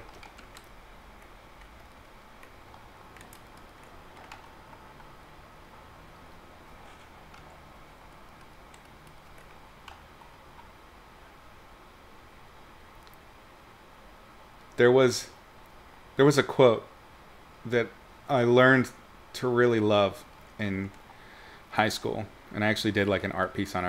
I remember memorizing this. I had read Bruce Lee's the Tao of Jeet Kune Do, and in one of the excerpts or something like that, there was a quote that really stuck with me and ended up kind of being a defining thing for me in regards to my artwork and how I viewed artwork. And so I presented, and I operate on it very much still to this day, even in how I teach our class together. So if I remember correctly, the quote goes something like this: we're taught that great talent creates great opportunities, when in fact intense desire creates not only opportunities, but its own talent as well. I might have swapped the talent, but it still kind of comes out to the same thing. It creates its own opportunities, but its own talent as well, I think is correct. Essentially, it just means that there is that talent is secondary. That wanting something and working for something is primary. And that ended up being kind of my mantra for artwork. So I learned fast, and I made learning a skill. Instead of thinking of drawing as a skill, I made learning how to draw a skill. And so that's why I've translated everything that I've learned in painting into something like the logic of light and color, which is essentially distilled learning. I took all of the mysticism out and just made it about how can you learn this the fastest and the smoothest way. And that's how the lessons work. And that's also how I try to explain things. So in my opinion, my philosophy, anybody can learn anything. You may never be an expert, but you can learn how to do it. You can communicate with whatever it is. And all it really requires is that intense desire. And that's always the question. So when people will say things like, "Ah, you're so great, you're so talented. I couldn't even draw a stick figure." I don't say it, but my general thought is if you really wanted to, if that was a deep desire, you could. There's not really anything stopping you, aside from the fact that it's just not that important to you. And that's okay. Not everything can be super important. Everybody's got to choose their battles on that one.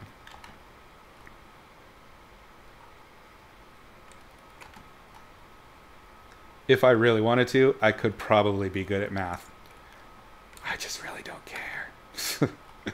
I'm okay being a dum-dum with numbers. Even though it means I'm also a dum-dum with money. Got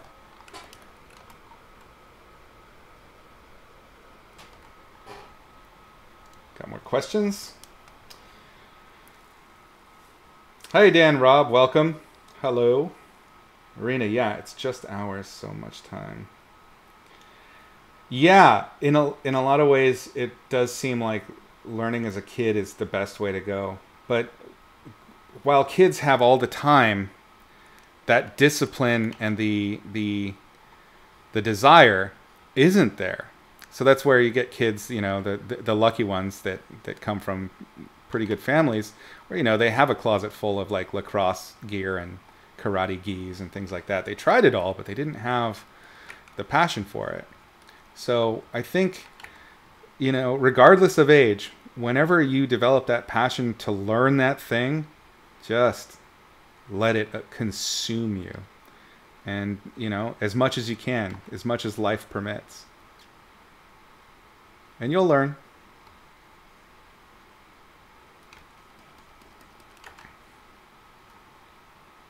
I think that's another one. I try to, because it's just me talking, basically, I try to connect the things that we're talking about to stories and things like that. But so if I'm mentioning Blender too much, certainly just shout. But yeah, that's how I'm behaving with Blender right now. Is I know I will never master it, and I see how good some of these people are that work in it, like 3D artists. Wow, the shit that they can do, and concept artists, people that do what I do, but have mastered using this tool to do this thing, and it's, you know, but I'm having fun teaching myself, and it's good. So I'm just gonna keep going until I get tired of it. Once I get tired of it, find something new. That's life. They say you have enough time, that it takes, what, 12 years to master something. 12 years. So you can only master so many things. And I find that somewhat redemptive. Even though I would love to know everything and to master everything. God, if I could live 500 years. All the things I'd love to learn. But I also am aware of time and how limited it is. And what makes a good life anyway? One where you're, you know, constantly studying and doing nothing else? I don't know. I'm not sure about that. I think a lot of that is why I kind of, you know, ended up doing the boat thing. Is just, how do we quantify what a good life is? What is a good life lived? Is it your job? Is it the work you've finished? That's where I really got fixated, was, for me, what the things I was creating were so important. And it was so necessary that that I make these great things. And working in games taught me the folly of that. That, you know, I would put my soul and heart into a game. I mean, everything. Like, I would really let it get to me sometimes.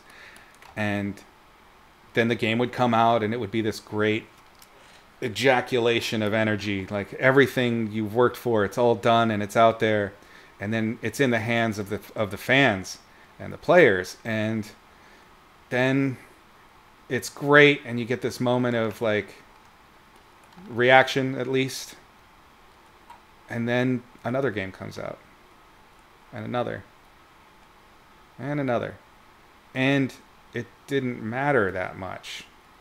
So what, for me, it was like, what then is important as an artist, as a person, as a living human being? What is it? So I had to think about that a lot. I'm still not entirely sure. I don't have the answers there. But I do know that for everybody it's different. And that for everybody it's vastly important. And that's good. You can't judge anybody else's journey on that. You can only kind of figure out what's best for you and try to ignore when people try to judge your decisions.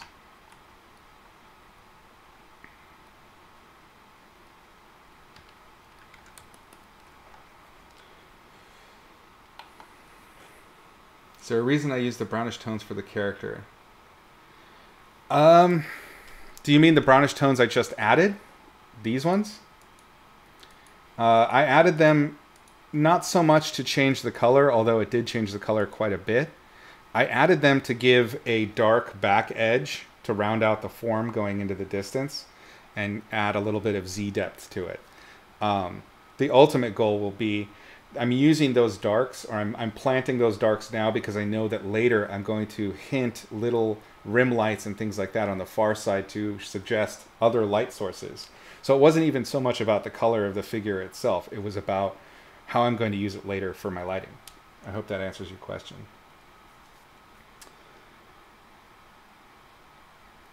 Oh, Dan Rob, I'm sorry. I keep forgetting. I need to go in and fix the bot. I have a bot set up that's like, it doesn't let you post links and it doesn't let you use foul language, and I don't know. I got to clean that up. I don't like it. I'm not sure what you wrote, but I'm sure it was not bad. 12 years. Oh, God. Yeah, 12 years for mastery, they say. But, I mean, I think good teachers and good community can really help sort of tighten that timeline a little bit.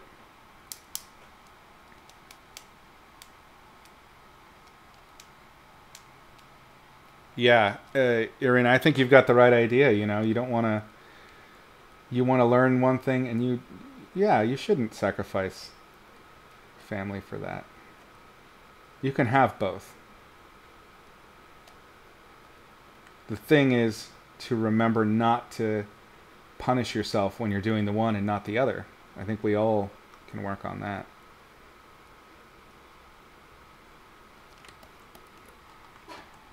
I try in that same vein in terms of, you know, living life how you think it should work out for you, making sure that your priorities are maintained. It's so easy to get in your head and think about, there's this other thing I should be doing. And I've tried really hard over the years to work on that specific issue. So now I can read or play video games and not feel too bad about it. It's always there. It's always there. But, you know, we're just human. Ain't nobody perfect.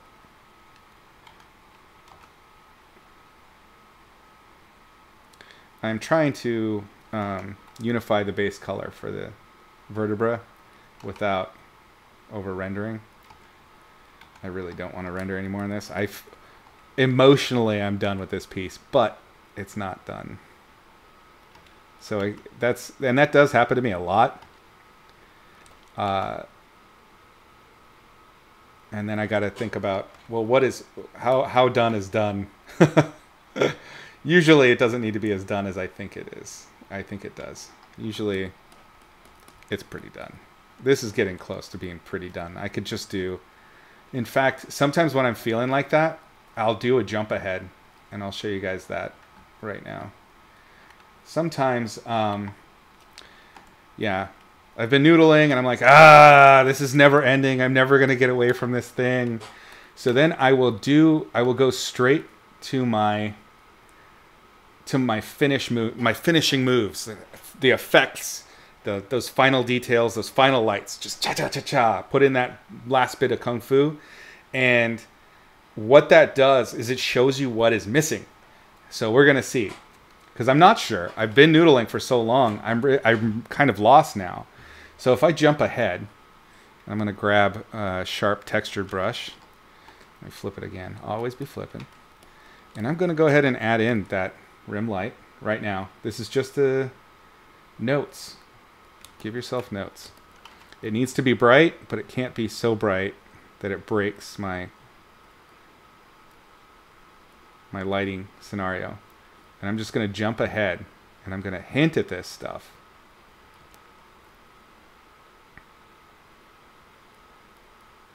And what you'll find, I mean, we've talked about this tons in class, is at the moment that you start introducing alternative light sources, it starts rounding out your forms really fast. And yeah, whenever you find yourself stuck in noodling, stop and jump ahead. It seems counterintuitive. And maybe it is, I don't know. Like I said, take everything I say with a grain of salt. I'm just some dumbass.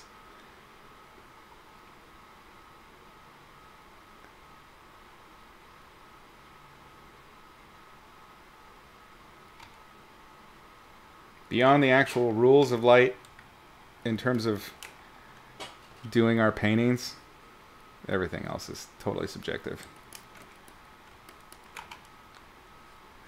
Be careful when you're doing rim lights not to let them completely consume a piece.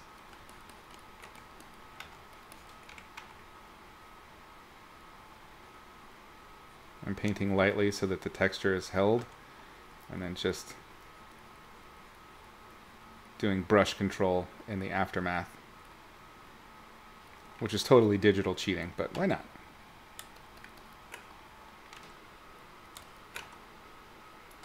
So you can see why that multiply layer that I did is working.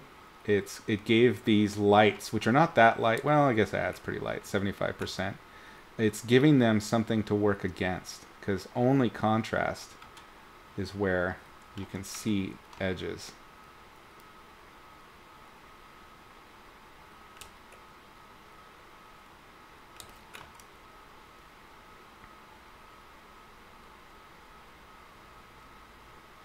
This is something I kind of picked up in dynamic sketching with Norm and with Peter.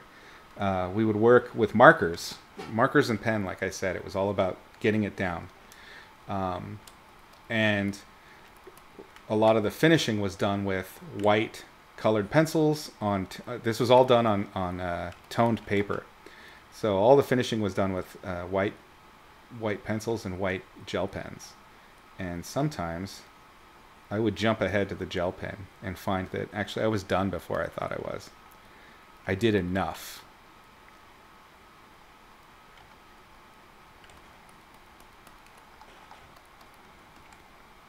So what this has done is it's given me a separation between her and the background, which was getting kind of ambiguous.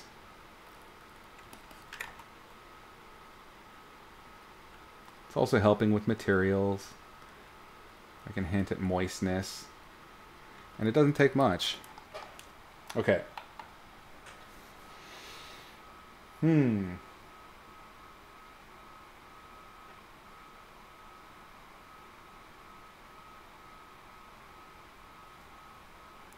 do, Dan Rob, can you clarify when you say you do that all the time? Do you mean you noodle too much or you jump ahead too much? Because you've got jumping ahead there and below it.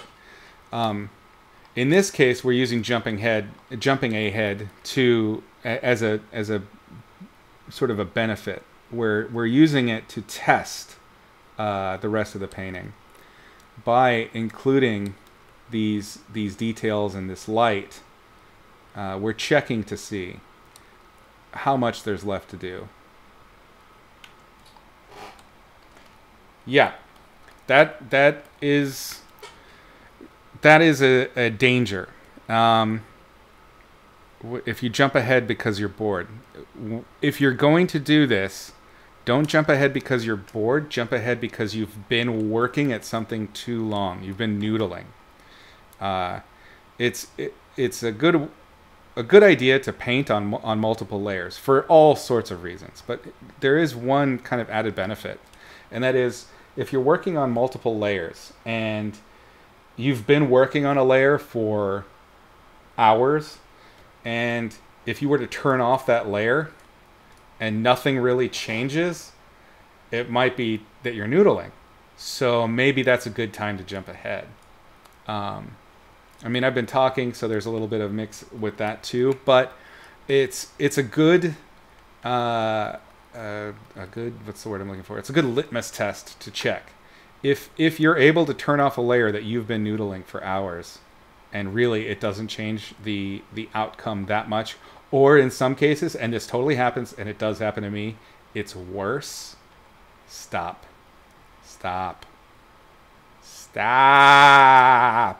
You're noodling so hard. All you're doing is it's just harming the painting, and you're not learning anything. So if you look at it from that perspective too, it's kind of a waste.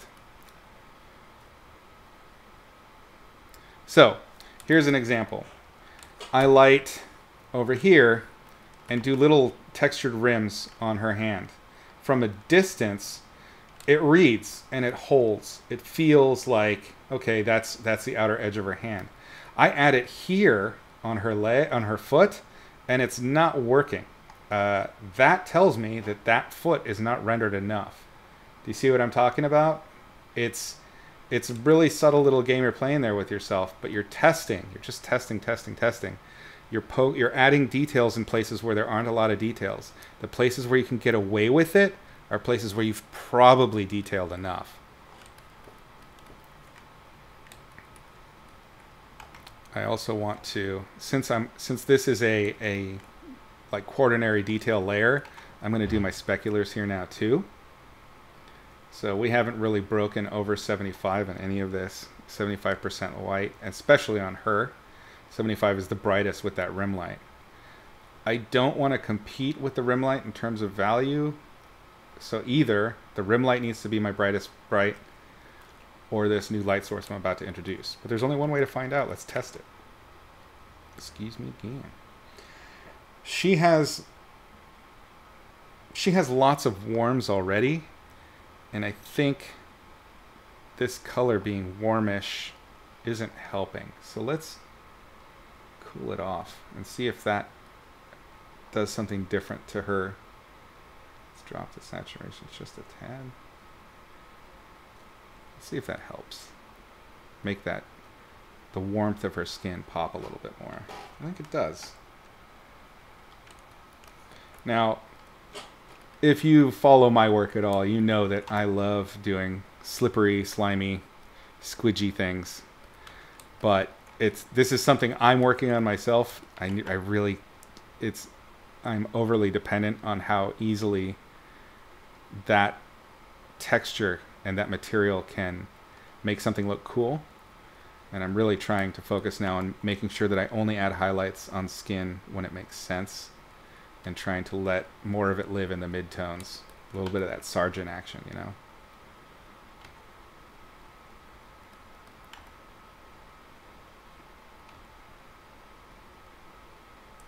It's so easy for me to just start making something slimy. I love it.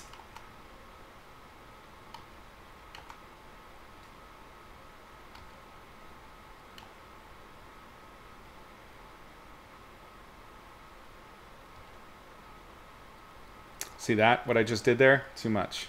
Way too much. Let the midtones live, damn it!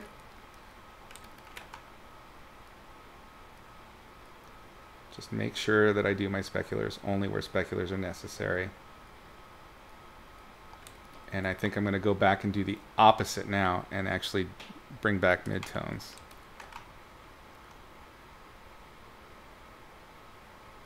And what this will do is just soften our features. This is kind of what we were talking about earlier, Irina, with the wrinkles.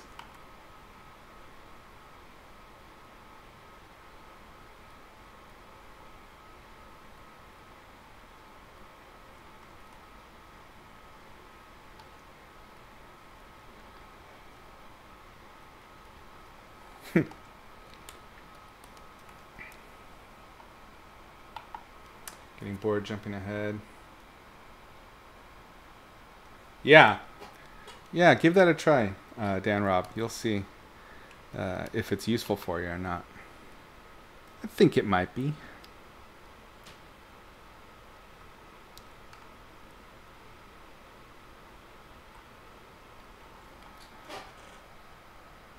Looking over at my navigator, the colors that I chose for her head seem to be extra yellow, but I didn't really do that in the glaze. So, something has happened here.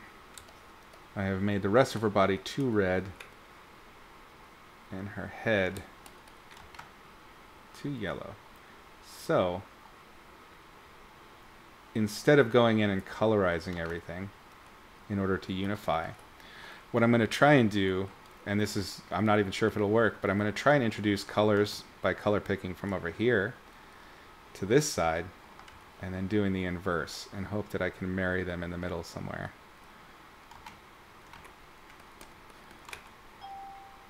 Yeah, see how this has so much more yellow in it than the rest of that flesh. And this is the trick, is you find, and this is very much a traditional painting thing, but it works so well digitally. You find places where the value is the same, but the hue and saturation are different. And you can plug it in there, and nobody notices. Sneaky. Oh.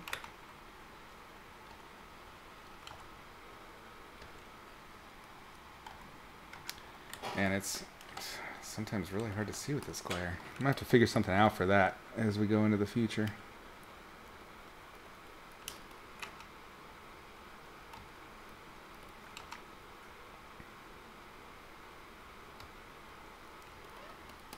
See how I'm not putting it up here?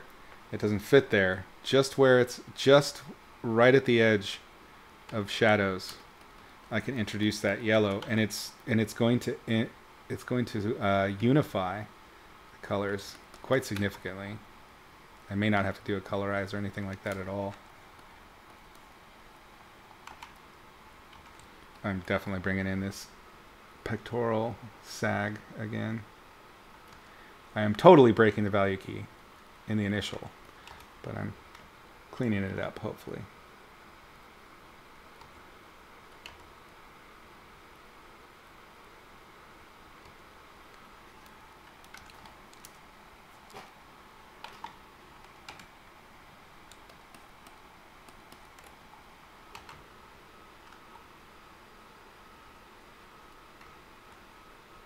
Oh, hey, we haven't talked about topics for a while, gang. Those of you in the Patreon class, is there anything you guys have been wanting to tackle lately? I have more narrative lighting that I can talk about just a bit, or we can poke at something else if there's anything of interest you guys wanted to discuss for the lesson. Let me know. Now's the time, or forever hold your peace. Oh, too shiny. See what I'm doing? Keep doing it. Same thing with the head up here.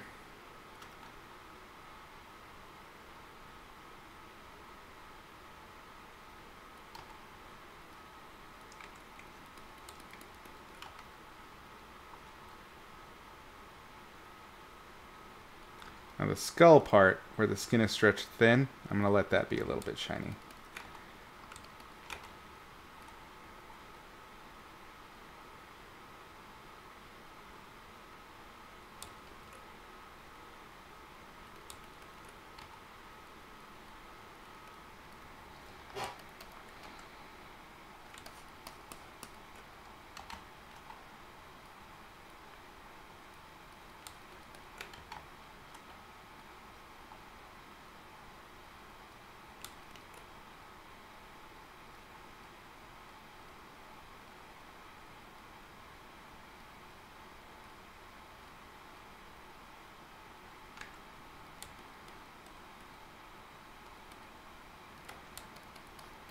Lighting fundamentals on more complex forms. In which sense? In terms of mapping, how they'll work, Irina, or are you struggling with lighting complex forms in keeping everything in the correct lighting scenario?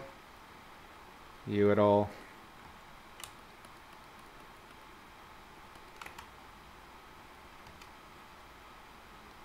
Adding light sources. Is it a lack of follow through that, like, it's hard to make sure that that all of the objects are behaving in the same way, or?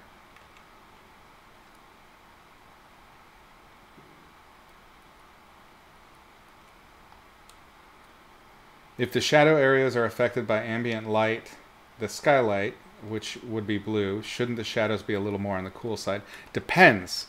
What you're describing is not the shadows. What you're describing is a fill light. And yes, the fill light will behave that way.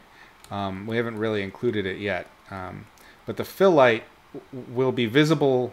It's a light source that's not going to be as strong as your primary light source is. And it will be visible on the side of shaded objects that face that light source. So in this case, for outdoors, it's almost always up. When I'm painting, I tend to paint one light source at a time, and it helps me keep a careful control over the rendering and the forms. Let's go ahead and do another one, and I'll show you where I would be going with that.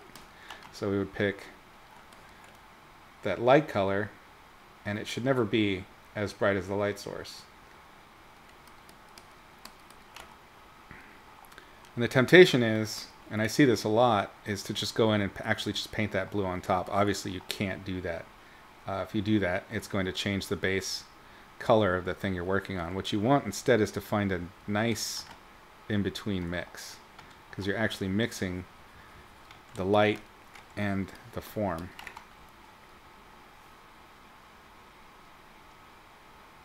Cool it off just a bit. So you can get away with doing like a cool gray instead of a blue. And it will give you the effect of that fill light that we're talking about.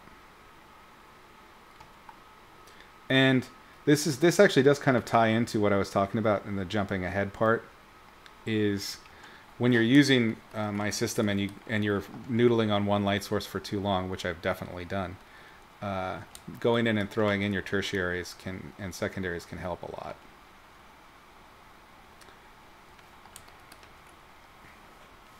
Yes, mapping. Overall, keep the correct light, but we'll trip up sometimes.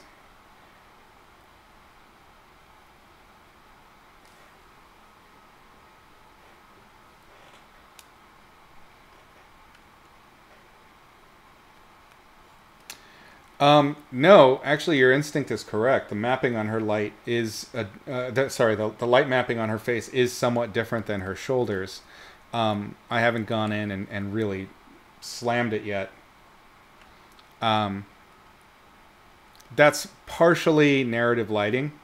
I'm allowing her face to live a little bit outside of the lighting scenario that I have for the rest of her body, in order to make those details more visible.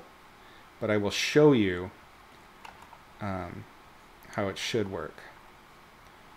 This is still fill light for now. So basically, fill light's going to operate really well in cast shadow areas. For this material, I think I want to go actually more blue.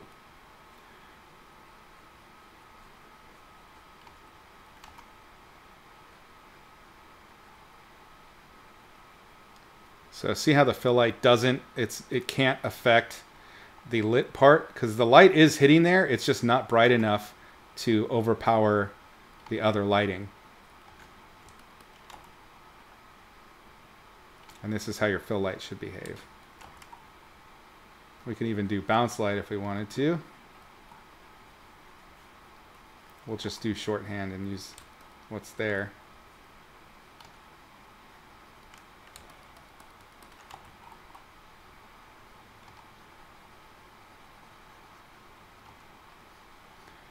Don't overdo it.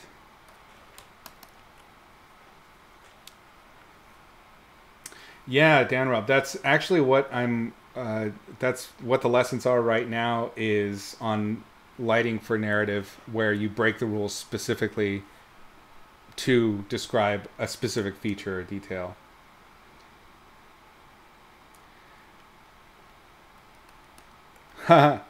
Welcome back, Dan. Uh, the the getting called out on lighting thing. I mean, usually when people are calling you out on your lighting, they're not wrong.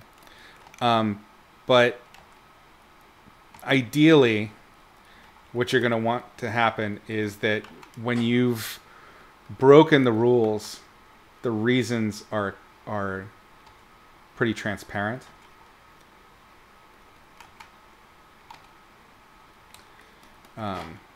In the case of this character's face, I'm going to test, and I think Irina is going to prove to be right, that I really should make this unified lighting.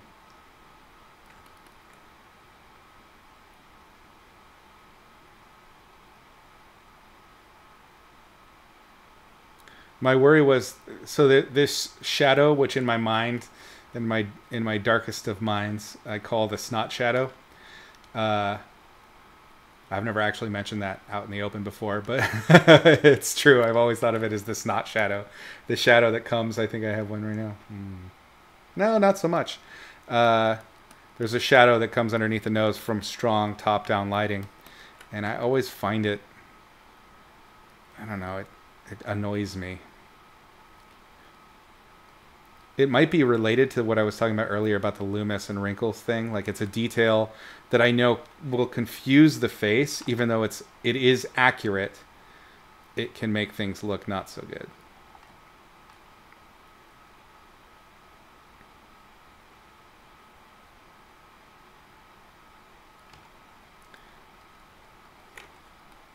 But I think it's going to help with that little turtle lip I was trying to do. So we're going to stick with it and see. We're going to see where this little road takes us. Always thinking about the top-down light that's a little bit from our side. So it's on the light that's hitting our shoulder is on our side of the picture plane and above. I have it in the highlights, but Irina's totally right. I have neglected the bottom.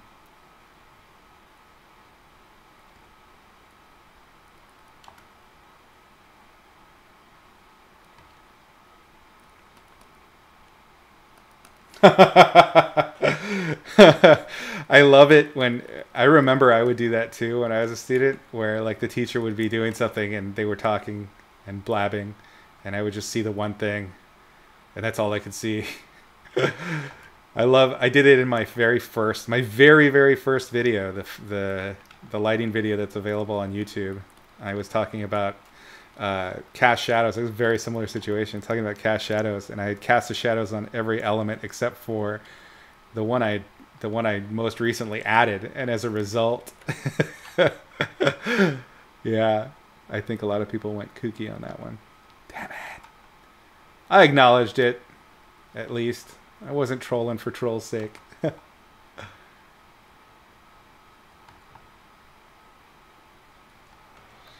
Yep, you were totally right. It's much better with the shadows.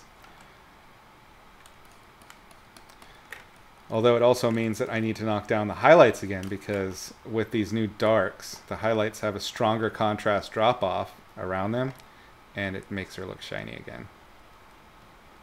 So all that highlight work I did.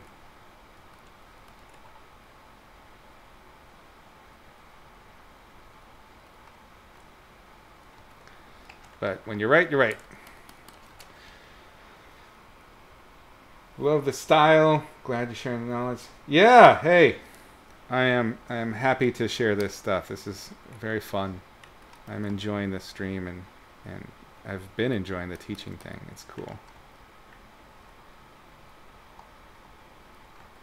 And welcome. I don't know if you were in here. Maybe you were last week. I'm bad at names, especially usernames.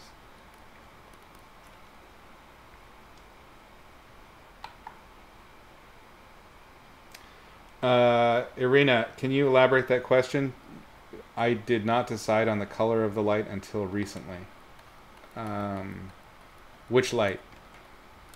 Because I also just in the last like 20 minutes added, not even 20, 10 minutes added 2 new light sources.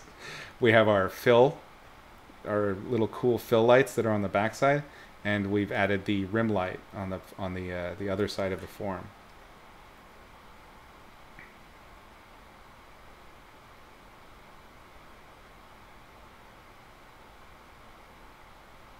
I totally use the smudge tool in Procreate, and I use it exactly the same way. In fact, I rebuilt the same brush. I use other brushes because I think the smudge tool in Procreate far exceeds the smudge tool in Photoshop. Obviously, the smudge tool in Procreate is made with painting specifically in mind, and Photoshop isn't. But yeah, I really love Procreate. I think it's an amazing program, and clearly a lot of thought went into it in regards to the user end, which I love. I think Photoshop, kind of like Blender, I mean, it's something I have to remind myself a lot with Blender, is the user interface is atrocious. It has such a steep learning curve, and it's brutal to learn. But Procreate is very intuitive, and I love that. I love their smudge brush. Let's see. When I was doing the highlights just now, yes. So I don't know if you remember when I was talking about skin in the skin episodes. One of the things that you want to do is undulate your warms and cools, and it's going to happen automatically. But when you introduce a new color on top of a previous color, providing you don't just make a lighter, more saturated version of that color, it's going to be either cooler or warmer. The decision making happens when you decide this is going to be a warmer color for this reason. This is going to be a cooler color for this reason. In this situation, I went cooler and gave it a more yellowy green highlight, the brightest brights on this lit side, because I wanted the skin to still feel warm. So yes, it was a recent decision, but it was one that I knew that I would probably make. 30 minutes ago, testing which color, cold or warm, would be best. Yeah, I hope that answers your question. Yeah, Procreate, if Procreate were on the PC and it had just a few of the elements that Photoshop does, honestly, I think they'd be unstoppable. Yes, I mostly worked in midtones and used shadows to dictate the forms, and then I finish with light. Almost always I save lighting for the last because one, it is easier to keep the mapping, like you were asking about. It's easier to keep the mapping of complex forms accurate when you're just using midtones to light midtones, and then using form shadow and cast shadow to describe the direction of the light source and the power of the light source, just like in our first episode. And then I'll finish with highlights and speculars, because highlights and speculars will be so dependent on that other information. So there's a reason that I do the lighting generally, that I'll do the lightest lights last, and that's it right there. It'll also, when you're doing the lightest lights, this is the other thing that I'm trying to work on more now, like I was talking about, is to be more dependent on my midtones and not be so specular driven. Because the second reason that I do it last is that it's when you get the biggest bang for your buck. So that's when like the sexy happens. It's like that last 20% of the painting when you're adding in the lighting and you're getting those, those little textures and highlights and cool little bits. That's when it all really kind of comes together in that last bit. And so I also save it to the end for that, because then it's like the little reward. It's your dessert. You know what I mean? I very much treat my paintings as a child would their dinner. So, or rather, a parent would force their child to treat their dinner. So I will try my hardest to do the backgrounds and everything that I don't like first, and then get into the figure, and then all of that magic special effects and the cool rendering and all those little details come very, very last. And it works because it's the juice on top. It's that last little bit you don't want to end up over rendering. It's going to save you a lot of time, but also it gives you motivation. You know, it's your carrot. Let's see. Do you feel you can achieve the same results in Procreate as you do in Photoshop? 100%. Yes and no. I put Procreate into my pipeline very much like I'm trying to do with Blender now, where I just basically took assignments and I forced myself to do the entire thing in Procreate. And I've actually done full magic cards in just Procreate. I feel like you can tell which ones were done that way. There are some things that are different, just pipeline wise. I'm going to say things like the ability to do color correction, all of those cool layer effects that you can do down here, these different layer bits. For a long time, so when I was doing Procreate for professional jobs, they didn't have like clipping masks and things like that at the time, so you had to fake it. You had to make a copy of something, make a selection, and then fill that selection. I mean, it was like a whole thing. They've totally revamped it with that last big update they did, which was what, like last year. Man, I'd say it's on par. It's really on par. It's a really good program. I recommend it. Yes, keeping your values tight early is great for design. You're going to make sure that you know you're not committed to a rendering yet. You can do big changes and it's not a huge deal. It's always hard to cut up a render. I do it and I recommend it because almost always when you do it, the end results will be better. But I know it's hard. When you work in midtones, the lighter midtones are still similar hue to the actual midtone, not very different in temperature. Yes. No. Wait, no. Let me clarify, Irina. I feel like I may have misrepresented that one a little bit. So when you're working in your midtones and you haven't added your lights yet, absolutely temperature can vary significantly, and it even does in this painting.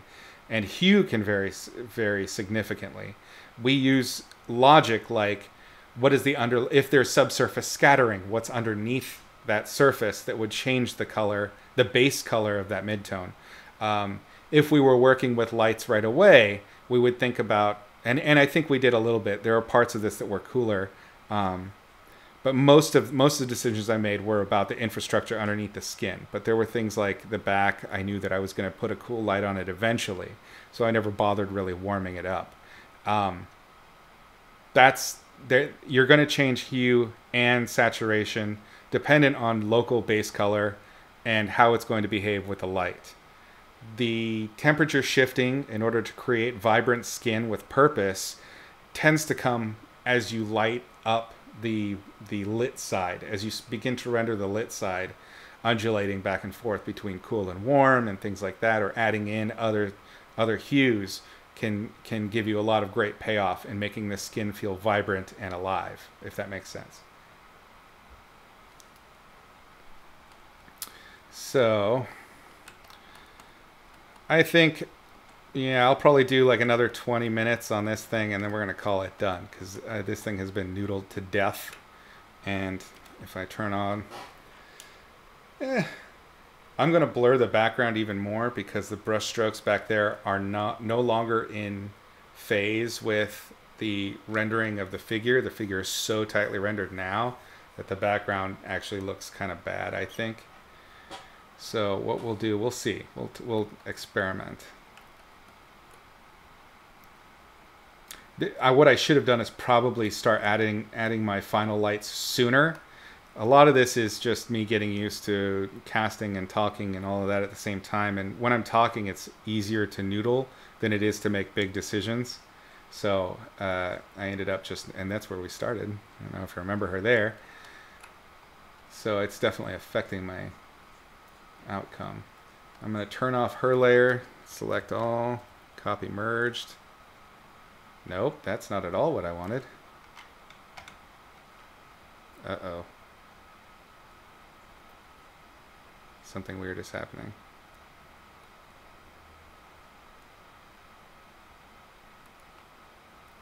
No! Okay. My Razer Synapse just freaked out, and it switched the profile on me. So select all, copy merged, paste. I'm going to put her back on, and hopefully this doesn't kill the feed. We're going to do, where did it go? Blur. We'll do a field, no, yeah, field blur.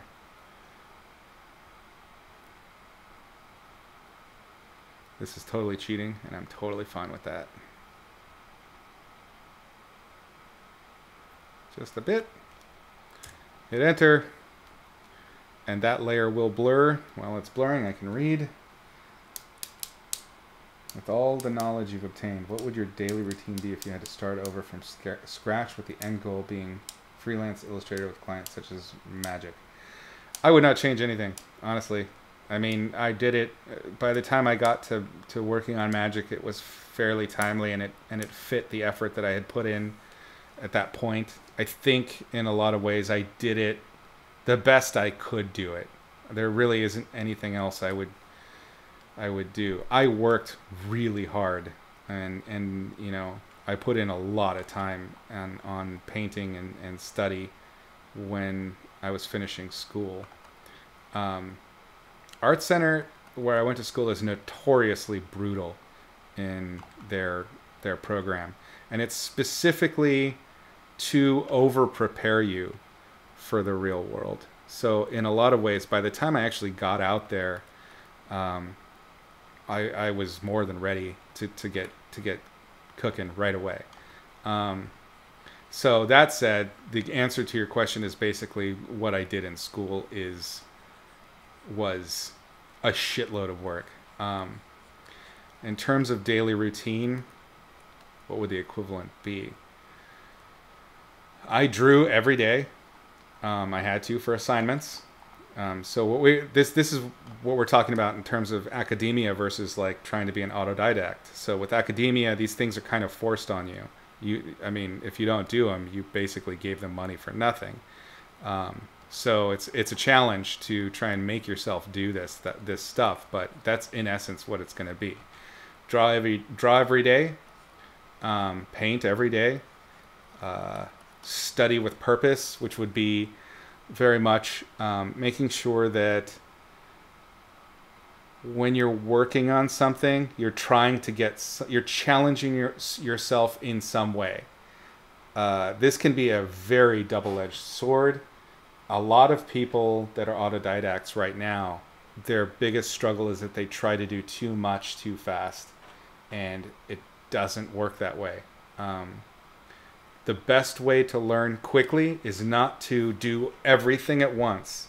It's to do focused learning on one specific aspect of the thing. So if you want to get better, let's say you want to get better at anatomy in general, right? Your best bet isn't to try and draw all the muscles all the time. Your best bet is to focus on parts and study the parts. Then it's kind of like working out. I think I've mentioned this before. It would be like going to the gym and doing every exercise every day. You would fall apart. You would die. It's just no time for repair, no time for your body to take in what's been done so that it gets stronger at whatever it is you were focusing on. Instead, they recommend that when you're working out, you do, you know, arms and legs and back and all this shit differently. They're all separate. And then you give time in between. You should approach an intensive art workout the same way. Try to make sure that when you're working on something, it's focused working. You're trying to improve a specific thing, it's focused. And then take a break from it and focus on something else. The breaking of plateaus, hi dog, doesn't always happen in the smashing through of putting in tons of effort. A lot of times breakthroughs on plateaus happen when you're not thinking about it, when you've packed your head with this information and you've relaxed. So allow yourself those times. If you try and make it all 100%, 110%, it's not going to work out for you, and you're going to end up burning yourself out. And burnout is a real fucking deal. Like I said, the school that I went to is notorious for how difficult it was for artists. I mean, it was a really intensive program. I mean, at that school, people would have nervous breakdowns. There were suicides and things like that. More traditionally, I don't think it happened as much while I was there, but I mean, that kind of approach to art can really wear you out. So do your practice with focus. Make sure that you're giving yourself time to absorb what you've learned, and try to continue to have fun with it. Making one of the ways to have fun with your studies is to make them into projects, make them into a product or whatever, and you can have a good time with that. Hopefully that makes sense. Yeah, no problem. All right, so we're going over about a half an hour, and all of you have stuck with me. Oh, you guys are so sweet. You're the best. I'm going to do a little bit more lighting, and then I have to do just the detail, just a rudimentary detail. We'll cover that a little bit. And a rudimentary detail where I've completely left it raw, and then we're going to have to call this done. I really can't keep playing with this so damn long. It's so tempting, but no! No! I must be free!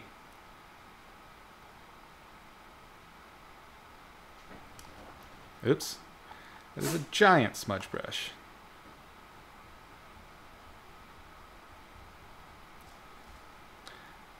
Another thing that I just thought of is when you're doing this lighting pass, and it's going to be a rougher one, you know, this is a great spot where you can do textural fills and do expressive brush strokes without having to worry too much about accuracy. And not accuracy, I mean, it's more like it can be almost like a sketchy phase, because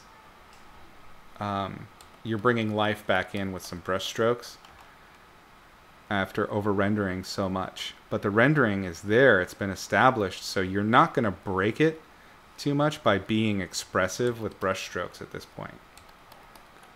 So it's a good spot, good time to go in there and do that sort of thing.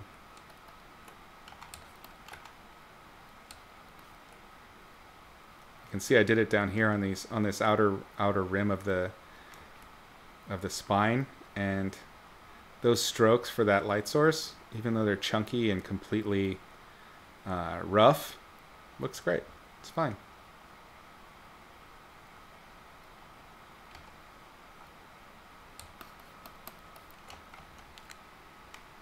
A lot of teachers, and even I, have described in the past where when you get to the render stage, you slow down. I don't think I've ever really talked about this part where you've done the render stage. You can really go in and start doing some rough stuff, and it'll still feel quite rendered and finished.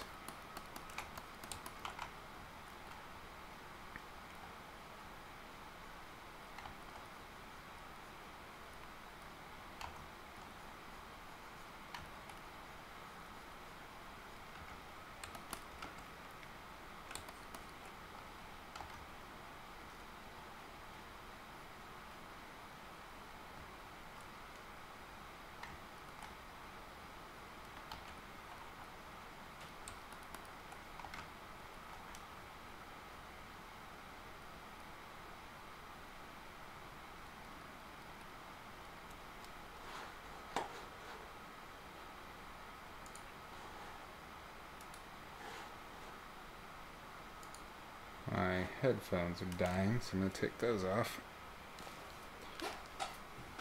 All right.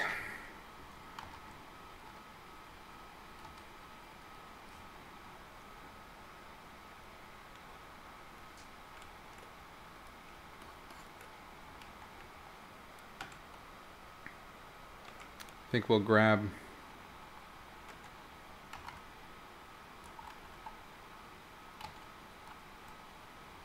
a little bit of that fill light that I'd done.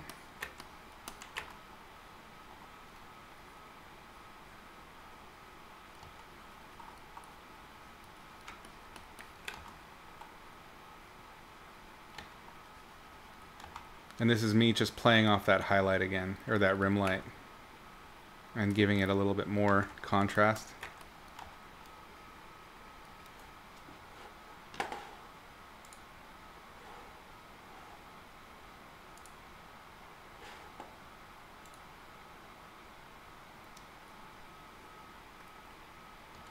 Whoops. What did I do here? Oh.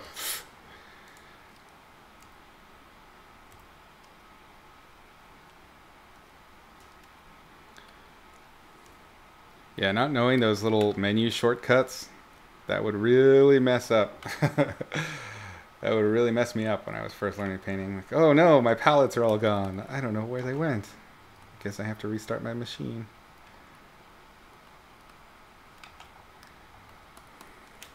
All right, what do you guys think? I think we're pretty good. I think we're done. We'll call it good.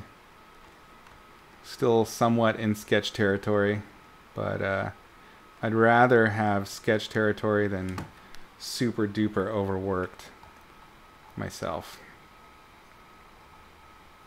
And already there are parts of this that are kind of borderline.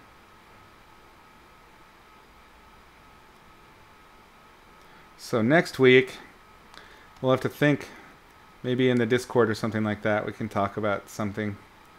See if there's something else that I can come up with to paint. Otherwise, I'll just paint more monsters. Maybe a figure. Maybe I'll do some studies. That's always easy to chat and do at the same time. Right?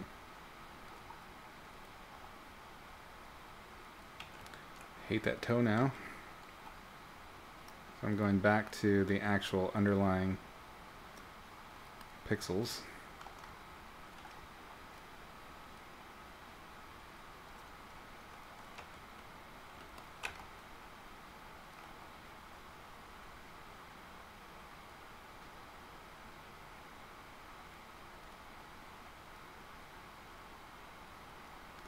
Remember what I was talking about with the rough. That's exactly what's happening right now. Okay, I think we're pretty good there. Good stopping point, save for one thing. I indicate just a little bit these feathers so that they're not so lost on the outside. Hey, yay! Huzzah, you stuck with me through 3. Material studies. I could do some material studies next week. I'll almost always do them within the context of doing a creature or whatever. Like I said, I always try to gamify whatever it is I'm doing. So if I do material studies, it'll be like probably on some kind of figure or something. As a design choice, wouldn't a different color pants make the character easier to read? Yes and no. In this case, I'm okay with it. Like it wasn't super important to do tons of materials. I think my thinking was that she's a harpy, and so her clothing, there's almost kind of like a bum quality to how I thought about her, so that her clothes kind of take on the same tone as everything else. I don't know if you've ever noticed that, like on like somebody that's been living on the street for a while, their clothes, regardless of the color, kind of take on a similar texture and similar color that's unified by the dust and rain and just use. So yeah, I think that's the reason I'm sticking with it. Also remember that concept art and design is just elaborate bullshitting, so remember that. Cool. Message is deleted again, damn it. Sorry guys, I will try and fix that right after we get off the air here. So yeah, we're done with Mother Crow for now. I'm gonna just put that in the finished category for a concept. Maybe I'll go in and change the pants later. We'll see. Now that you've called it out, thanks. I might have to cool them off or something, but that will be done off screen because we have overgone quite a bit. I hope you guys enjoyed this show, and thank you so much for hanging and chatting and all the good stuff. It was really fun.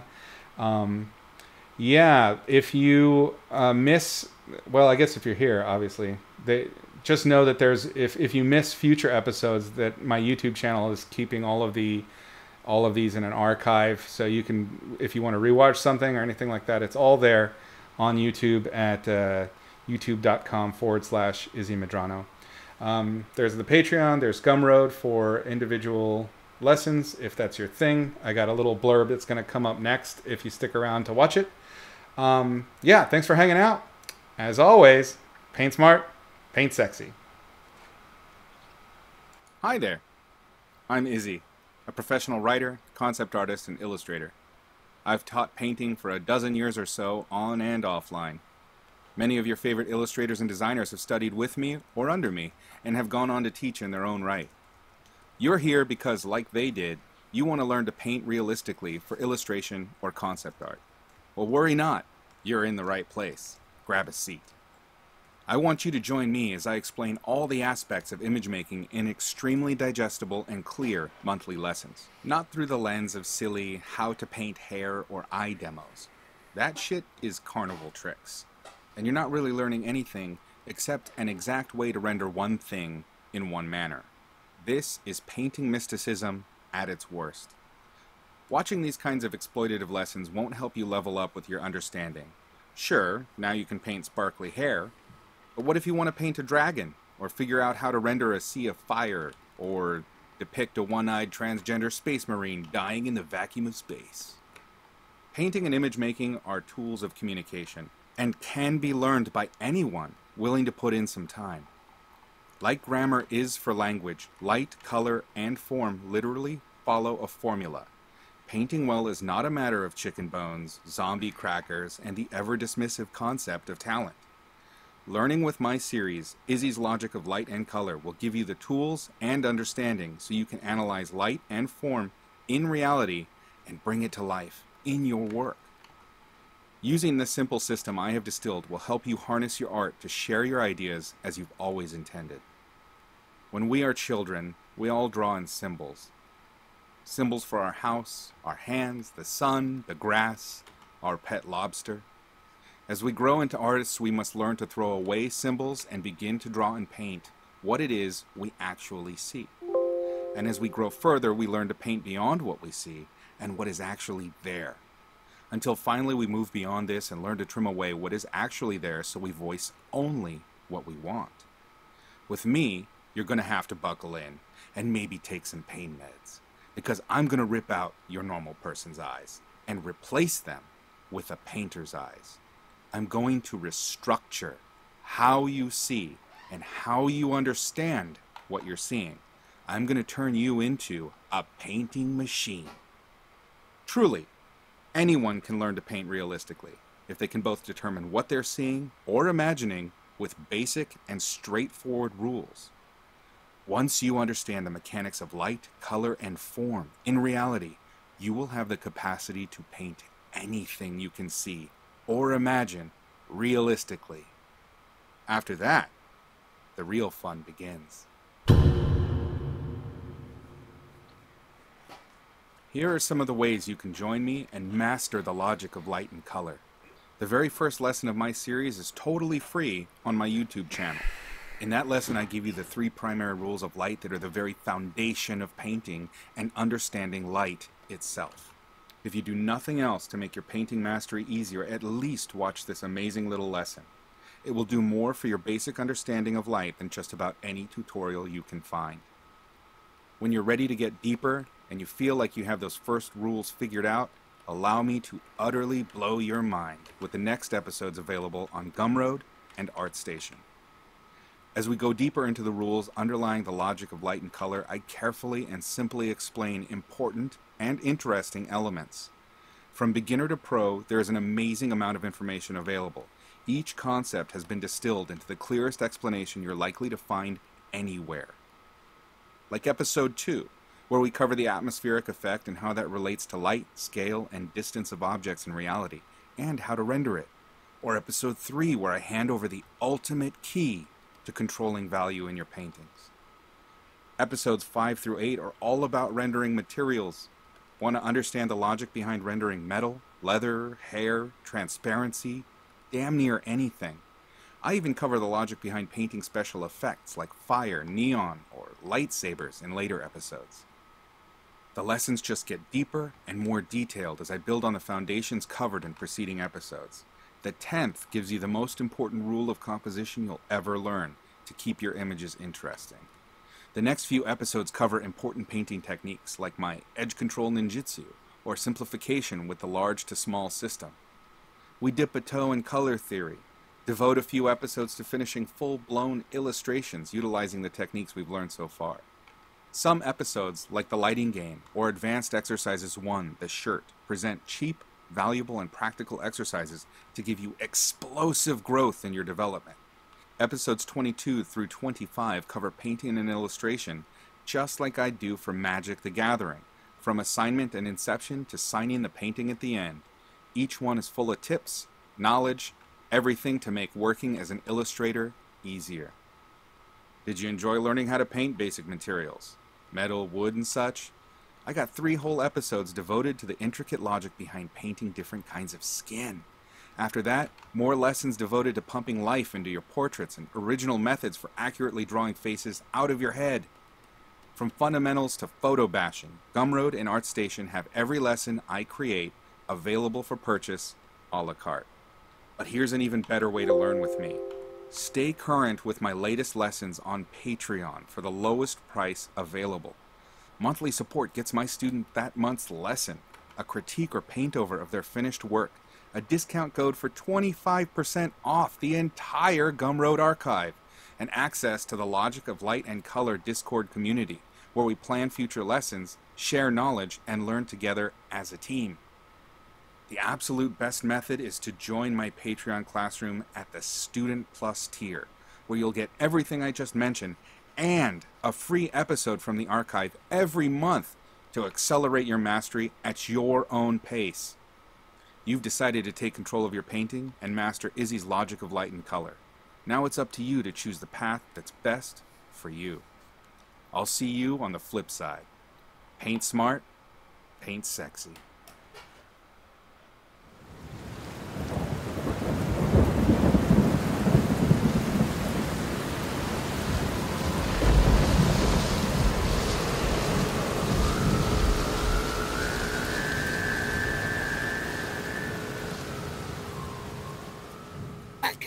Hi there.